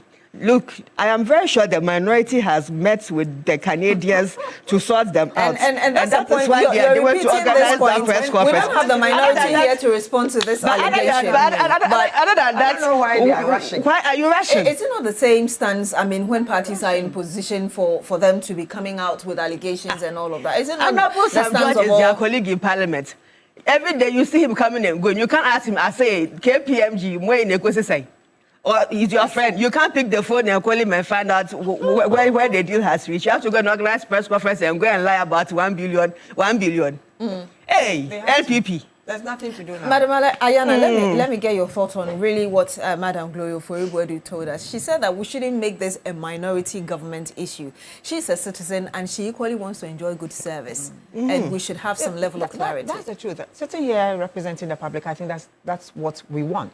We want a service that is going to be good, sustainable, and all that. And doesn't think you also get full picture of the situation. Exactly, and I'm glad that there is something called, in this new age of technology, she can go anywhere and search for it. So that if a president signs a document and it's Vodafone UK, and Parliament ratifies a document and it's Vodafone Holland, it's all there. She can go and find out. She can go to the Hansard. She can go anywhere and find out. So if she doesn't know, then it's fine. But unless she knows something that I don't know, and I'll be willing for her to share that with us. Yeah. But I think that the public just needs a telecom service that works. Because I'm also a subscriber of AT, and I'm not getting good service. It's very difficult even to access internet, and that is very disheartening. So we are all hoping that we get a network that will serve Ghanaians and be Ghanaian owned. And offer competition to MTN. And be a competitive. Because the which was what we heard as Lowusu tell us at the time. Yes, that's the transaction was going to bring about. Exactly, that we needed to give MTN the best competition. Sometimes you look at Telcel, and then for one of the things that came with Telcel, it was supposed to be even the fixed lines. How many fixed lines are there? That was one of the reasons that they were given. We weren't even talking about mobile phones and things, but it was fixed lines. And then the schools, the problems we are having in our schools now with mobile phones, young people going with mobile phones and the likes. If these fixed lines were working properly, by now we wouldn't be having those kinds of problems. We still have Telecel fixed line in right here. Yeah, some of us have, but yes. For those who are using it for businesses and things, they're doing it. But mostly that's what's useful. We are not using it mostly in our homes. I want to come back to you, Madam Gloria Foribwedu. And the question I want to ask you, perhaps two questions in one. Again, you mentioned that you're not speaking for the minority, but the main issue is that there should be some transparency. What level of transparency do you expect? And really, as a lawyer yourself, really whether or not you have issues, broader issues regarding the governance of public-private partnerships like we're seeking to have, at least per what we are told. Well, I'm not speaking on behalf of only myself, but I'm speaking on behalf of the principles, the ethics, and the governance of business, okay? That's why I'm saying that we have a right to have some form of transparency, some form of accountability.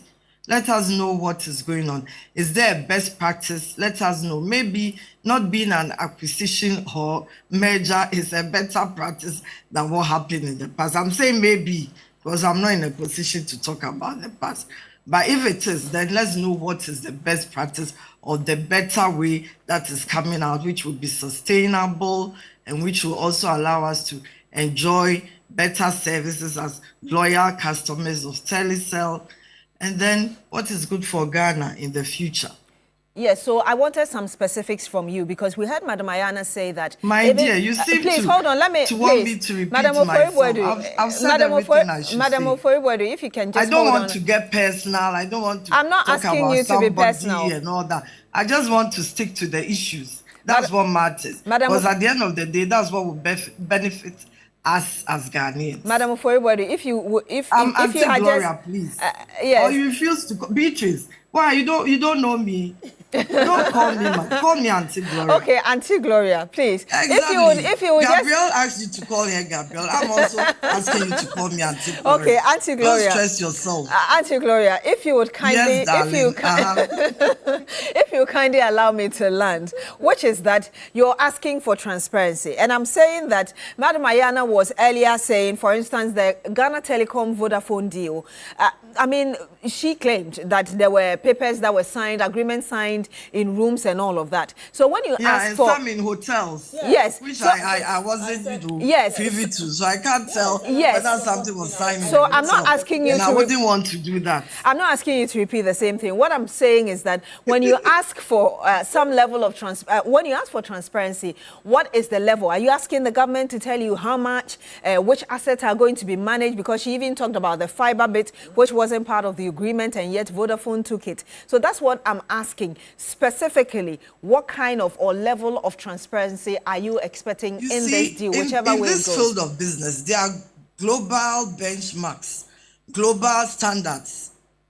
And since we are the citizens and we have a share in it, the government knows exactly what those global standards are, what those benchmarks are, and then what the governance aspects are. So they should just abide by it. And then maybe we can clap for them, you know, when history is written, and we wouldn't complain about something being signed in a hotel and all that. We don't want that to happen. Would you agree, however, that even as we await KPMG to bring us the final report as regards the way forward, perhaps anybody who is interested should just wait until the deal is done? And I believe so. I believe that's very important. And now that we are all calling on government to be up and doing and to know exactly what is happening, we hope that that will happen.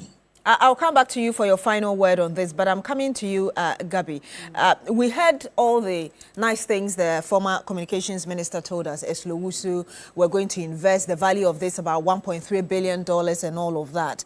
And the fact that the government was going to invest in this to make it good for us. What is the guarantee that this would work? Because this is also another transaction that is supposed to be giving competition to MTN. We've heard that before, and to ensure that we have a very strong national asset, quote unquote. Well, we'll have to call Madam Esler and ask her to show us the proof of where her 1-point-something billion investment was put. Because if you look at the state of Airtel Tigo, especially their infrastructure, it really needs some refinancing. It really needs some reinvestment to recapitalize the business. The assurance I can give you and the people of Ghana is that, first of all, we have a track record when we say that we put the interest of the people of Ghana first, especially when it comes to investments that are Ghanaian owned. Aside from the era of the Divestiture Implementation Committee, how many times have you heard us come and sell state as assets in contemporary times?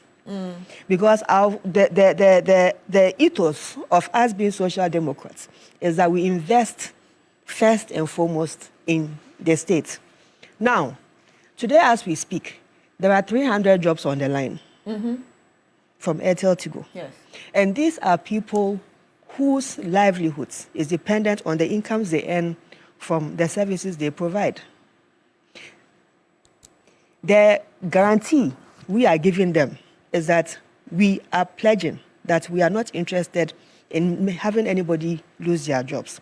And so, as much as possible, the financial advisors have been made to understand that whatever you are proposing must be in the interest of the taxpayer, the country Ghana, the workers of Airtel Tigo, and the people who benefit from these services. Today, as we speak, this partnership that allowed Airtel Tigo to ride on Telecel is saving Telecel from perpetual collapse. That should tell you that the people who are leading the communication sector know what they are about. They are competent enough that when they say that this is the processes we are going through and these are the people that we want to bring in. Look, this Canadian company that we're talking about, they signed an MOU with them. And they did due diligence on them, whether to accept the proposal first of all or not. And the due diligence, they didn't come up extraordinary. And that was the reason why the financial advisors were told that continue with your job. Let's see what other prospects are available to us. So let's wait for the financial advisors. They will tell us, how do we recapitalize Airtel Tigo? Because that is very important moving forward. For us to salvage the situation. And again, that was the same point as Owusu then made. And of course, the people were not sacked, they were retained. So the question is... It's about credibility of the government. So you hold the NDC to it.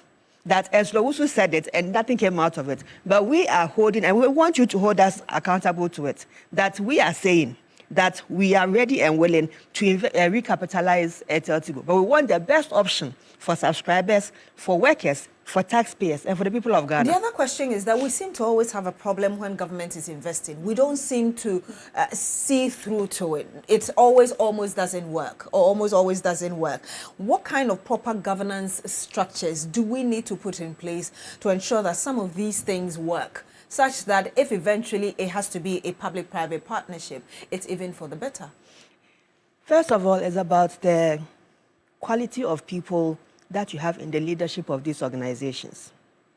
If you take over a company, like how we took over Airtel Tigo, and then I don't even know who's leading Airtel Tigo now, but clearly I don't want to discredit anybody, but we are here. That's all I'm saying. We are here. So it's about the quality of the management of whoever leads whatever comes out of this process. It's also about the credibility and the people or investors who we are now partnering for this new venture. If it's, I don't want to come back and rephrase Telecel, but whoever it is that shows interest in partnering with Airtel Tigo has to be somebody who understands that the main agenda, aside protecting jobs and providing better services, is also to help get a credible competitor for MTN. Because if we're able to find a credible competitor for MTN, you and I, who also other have more MTN lines, all these 2 lines here are all MTN, we also now get other benefits from better quality services, better data prices, and all that. All the things we'll be making noise about forcing Sam George to go and negotiate on our behalf. We'll be able to get all those things by virtue of the competition that has now come into the industry. So the credibility of whoever partners AT is important. And this business of people come in and then they promise and we are going to inject so capital and we don't see the money. That we should also be wary of those kind of investors coming in. If somebody comes and says, I want to partner you for so, you should show us at least whether you have bank guarantees or your financial show that you can capitalize. Because we don't want to experiment. We've been experimenting with these 2 to now 3 telecoms, and these are all Ghana government, and Ghana has equity in all these 3, right? Well, let me say 2, because Airtel Tigo is now 1 now. Yes. But government has equity in all this, and we've been experimenting with trying to get something to compete with MTN for a very long time. And the conversations we're having is not new. This same conversation happened at Vodafone One Touch, Ghana Telecom. This same conversation happened when Zain came. This same thing came when Ariba took over from Space Phone. All these conversations, we've been repeating the same thing over and over and over and over again. With different names. With different names. So let's try and see something better. And I'm very convinced that the government and the leadership of His Excellency John Mahama and Sam George is a very innovative young man, actually. So I want to ask you the same question, Madam Ayana, because really that's sometimes where the problem is, where you don't seem to have the proper governance systems to ensure that whichever partnerships you're going into, or even if it's the government that wants to take it wholly, like we saw with the Airtel Tigo deal, it works. And we've heard Gabi say that perhaps it's a matter of quality of management and credibility of the teams that are doing this. Exactly. That's what we're looking for. Credibility. Management must be up to the task. It's not a question of just putting somebody in a job, but we must be sure that whoever is going to be leading that group will do a good job. And that is all that we're looking for. And so we are hoping that the minister, and together with all the others that are with it, and the KPMG would come out with a definite plan that would be good for this country. But sometimes I also ask myself, why is it that sometimes we don't look inward? Like, we don't look... Ghanaians have money. There are Ghanaians who have got money. Not this kind of money. But, they have money. They have money. Ghanaians have money. I mean, if you look at the amount of money that... In fact, amount of money that we claim is out there, Ghanaians should have been able to do it. I wish that we could get some Ghanaians, maybe government could have floated some shares for all of us to own a bit of it. You know, which would help everybody. Sometimes when you know that you have a piece in something, even when it's not doing so well, you allowed us to complain. You know, before you get to the stock exchange, they expect to see, Ghana Stock Exchange, they expect to see some profitability in your business before they accept you there. But we can't go with losses, because, so we have to fix this before we get there. I know, because PBC went and I got 3 seats. I want to come for shares, so I do know that it's quite a heavy task, but I'm only saying that I wish that, we would have that opportunity as Ghanaians to be able to buy shares in some of these state-owned enterprises. Where your heart is, your money is, or where your money is, your heart is. That's it. We all have our hearts in there, we all have our eyes and our ears in there, so maybe it will help. But all that I can say is that listening to the minister would have to wait because we don't know exactly what is coming.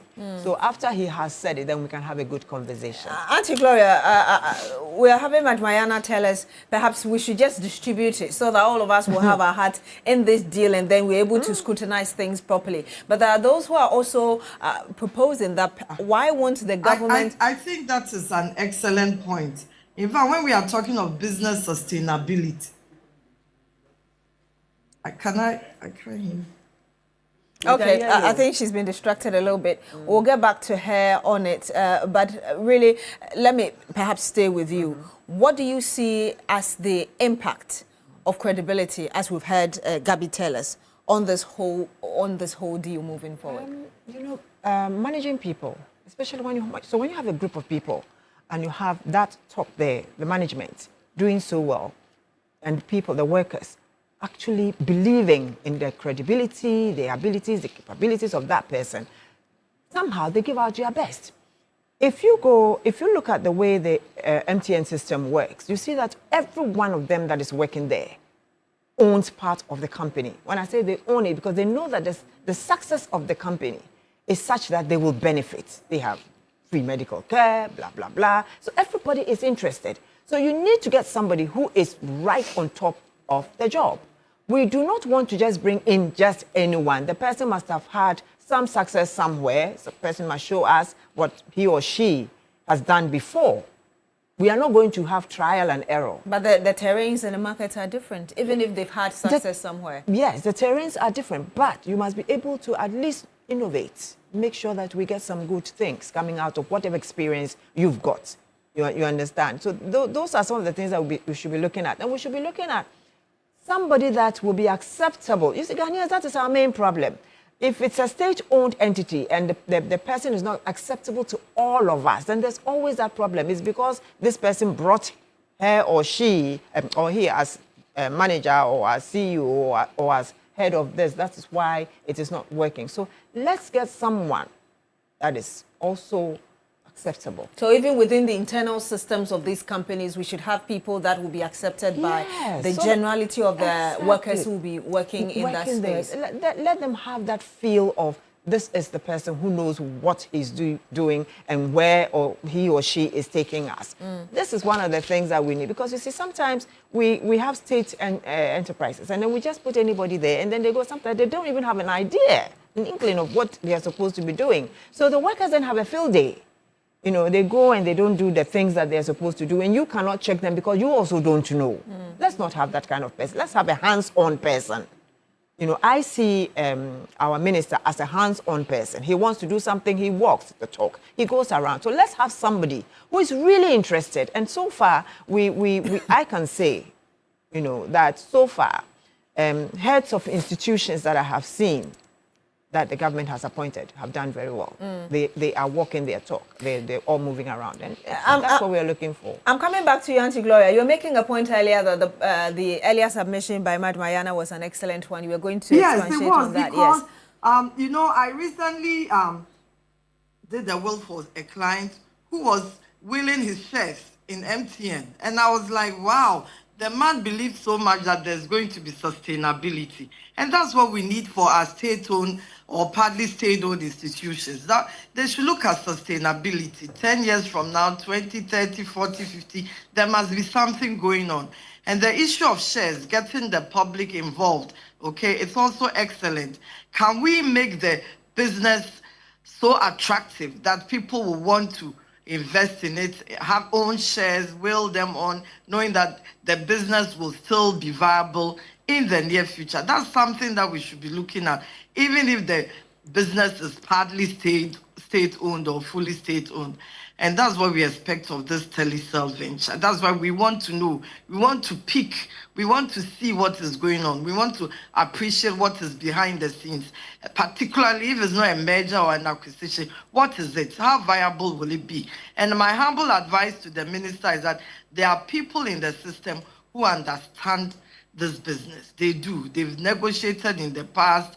They know about what it means to have public-private sector participation and partnerships. He should get some of them involved, irrespective of party color, because at the end of the day, Ghana belongs to all of us. Ghana belongs to all of us, you say. Earlier, I was asking the question about what kind of governance structures we need, because a lot of the time when we see government embarking on these things, we don't really get to see the positive end or side of things.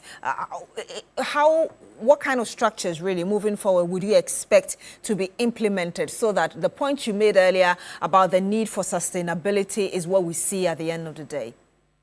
It's all parts of governance. Governance, when we talk of governance, accountability, transparency, openness, sustainability, profitability. There are all these global benchmarks that we continue to teach in business schools and learn, and then also gather from experience.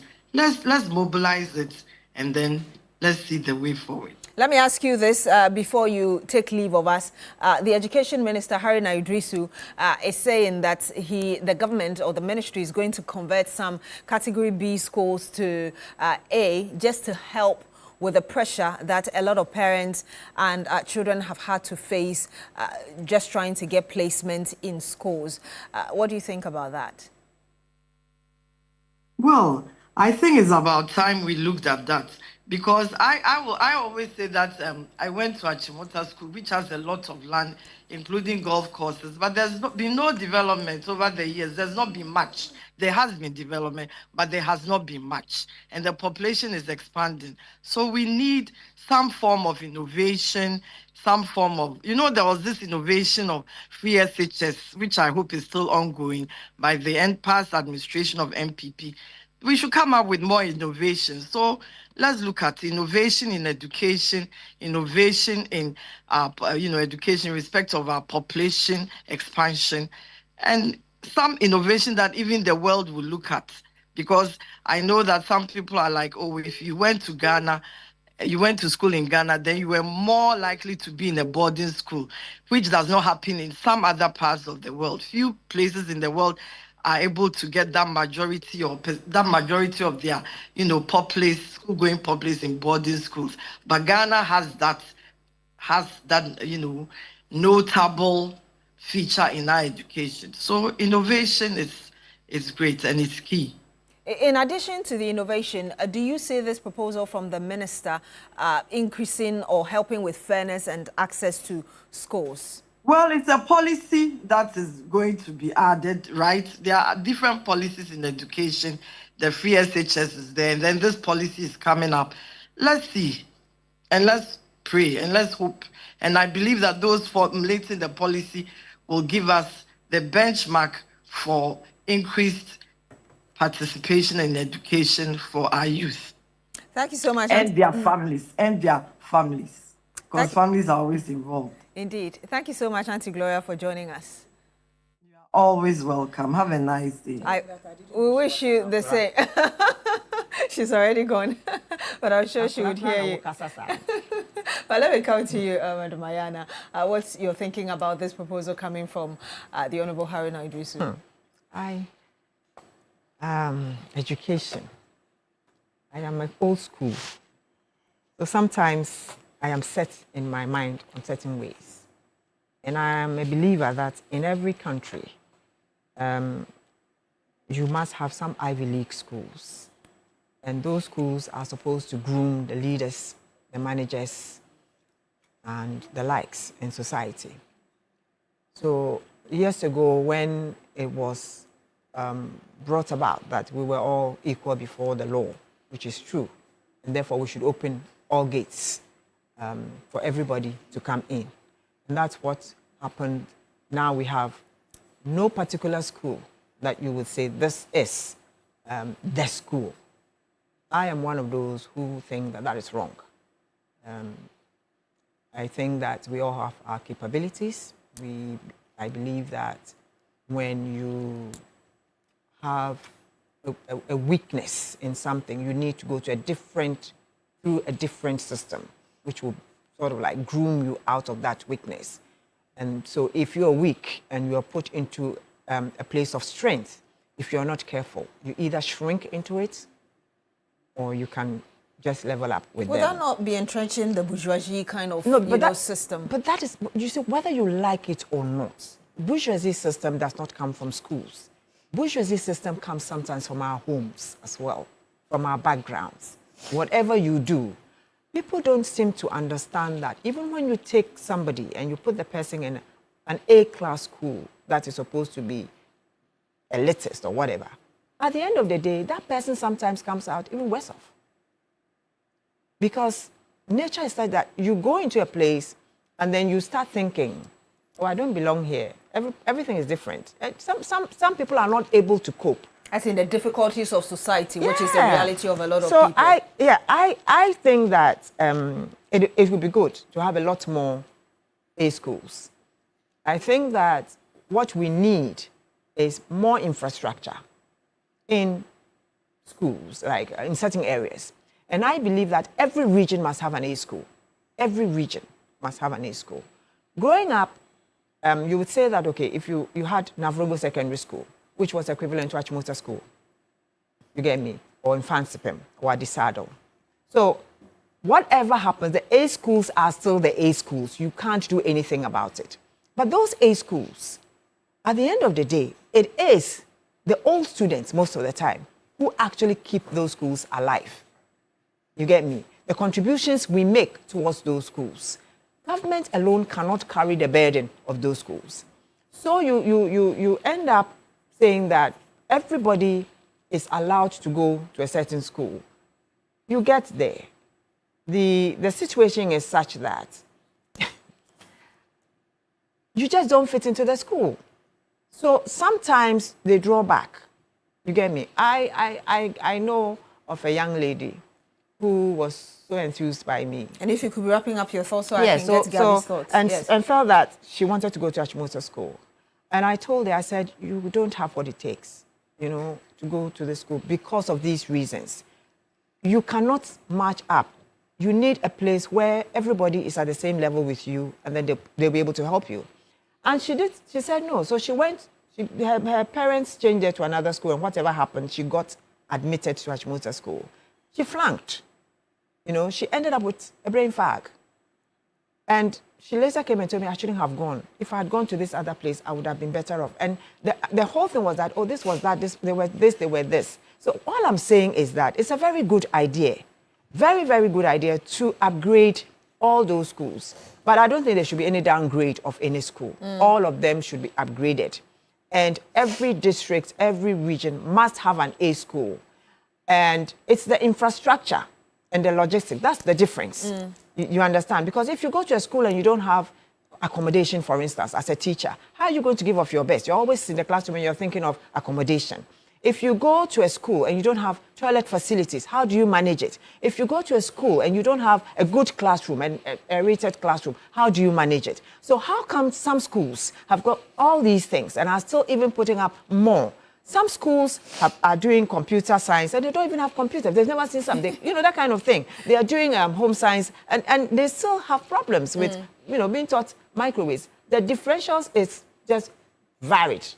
So we have to take it one step at a time. But every region must have an A school. Every region must have an A school. Gabi, what's your thought on what Madam Ayana has just told us? And that question thrown in by Madam Gloria before she left, that she hopes that you're continuing with the infrastructural works that her government started.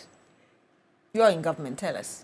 Before I jump, let me just say the last conversation we're having. KPMG was given 60 days to come up with a feasibility on the options. So in a few days, the minister will give an update on the status of that. On the grade A schools, we have a lot of grade A schools in my region. But I have to tell you that it's not infrastructure. It's about the quota. For us, it's about the quota. Because for us, we have Infantipim, Wesley Girls, Holy Child, Adesadal, Augustus, now they're even adding National and Agri and all these other institutions, Infantiman. But our people, and lastly, when we go for the election, we're campaigning that we're going to increase Central Region quota in the Central Region schools. And unfortunately for us, it's been hell getting our people into those schools because at the end of the day, we are national they are national assets, and we have to open up to everybody. And it's not easy in the region. Currently, as we speak, I think today is the last day, or yesterday was the last day of this school placement thing. It has not been easy. I'm sure they are watching you keenly and listening to what they are watching. Them. I don't know what we are going to say 2028, but from in fact, they need more we need a quota. Honorable Harold, any of people are listening, they should listen. We need the quota to increase our numbers. But it is true that these schools need infrastructure upgrades, because if you take a place like Wesley Girls, the sheer demand on Wesley Girls alone this year, I mean, there were a lot of qualified people, sometimes even people from my own region, who be sending their children's transcripts, and they have like 6 A's, straight A's, but they couldn't get into the school because of the number of people who have qualified to also enter these schools. And everybody wants their child to get into a Wesley Girls or a Holy Child or an Infante or an Augustins, because it's not a question of the brand of the school. It's also about the kind of network that you have when you exit the school. So in that case, I mean, how do they select if you have about 100 people all having straight A's? Because we've had some parents complaining that they had the same The computer does it. But we've had some parents complaining. There's a way they do it. Even the first part is that the computer does it. Yeah. And then if there are like, out of 1,000 students, let's say there are more than 1,000, because even the school takes more than 1,000. Let's say there are like 56,000, and Wesley Girls can take 1,000. Out of that 56,000, don't be surprised that you have 1,000 students in this country who have straight A's throughout. Yeah. And the system will choose all of them first. And some people will get a few B's here and there, but they will not get access into it. But there are other small pockets that you can use to enter. Like Old Girls Association have a 10% quota. The Methodist Church has some small quota. The community has only 10 slots. 10 slots. The whole community has only 10 slots. In the school that is taking 1,000, put that on record. That's why we want increase in quota. So it's important that we upgrade their infrastructure. Wesley Girls, for example, has a lot of land. We share boundaries. We are neighbors. We just share a wall.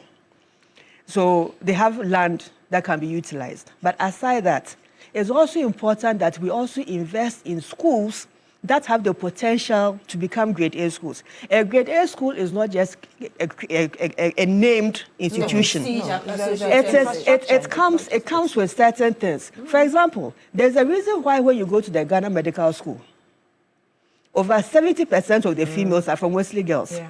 Because we have sophisticated science laboratories and we have very good science teachers. So it flows out of the school. You understand? So it's not just a question of saying we want everybody should be upgraded to a grade A, or just they having buildings and stuff. It comes with other things. There's other logistics that comes with this. The quality of the teachers who are employed to teach there.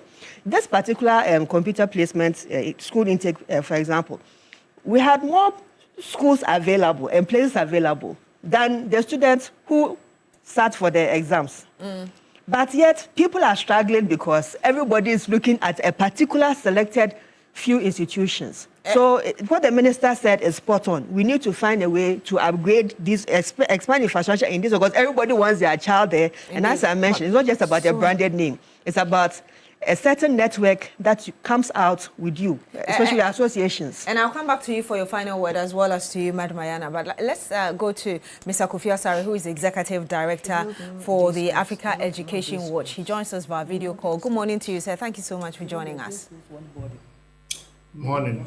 Let me get your preliminary thoughts on this proposal coming from the Education Minister, which we understand is expected to be implemented from next year, all things being equal. Is this a good course? I think it's a good idea to upgrade senior high schools. The demand for senior high schools is pointed at Category A and Category B schools. Category A and Category B schools are no longer the exceptional schools, grade A scoring schools, schools meant for elite, in terms of academic performance, etc. The narrative has changed. Today's Category A schools are schools with facilities that befit the status of a standard senior high school. That's a Category A school, not top quality performance. So I wanted to correct that. A school like Abomosu STEM School, Pasenkwe STEM School, Bosomtrain STEM School. These are all category A schools. They have no academic track record. So it's about facilities upgrade to a standard level. So by admitting that we need to upgrade more Bs to As and then also expand more As, it is a tacit admission of the fact that the Ghanaian parent expects standard facilities at the secondary level. And once the standard facilities are there, whether it's Pasenkwe or Mosu or whether it's Bosomtre girls, they will attend. And that's why today, a school like Pasenkwe, it was subscribed. 2 years ago when it started, they were struggling to get 400. Now they are doing over 700, oversubscribed. And so it is just a call or an admission by the minister that the demand for secondary education is pointed at schools where facilities are standard. And so schools with those standard facilities are category A and B. And once we are adapting that the standard for secondary education in Ghana should be facilities akin to that of A or B, then we must go ahead and point at that direction in terms of expansion of facilities.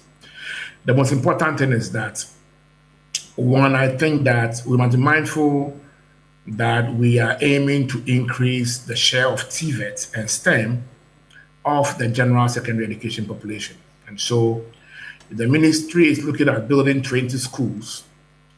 At least 20% should go for TVET because broadly we should be reaching 20% TVET share of the general secondary education population by 2030. You can only do so if you are committing at least 20% of new secondary education infrastructure to TVET.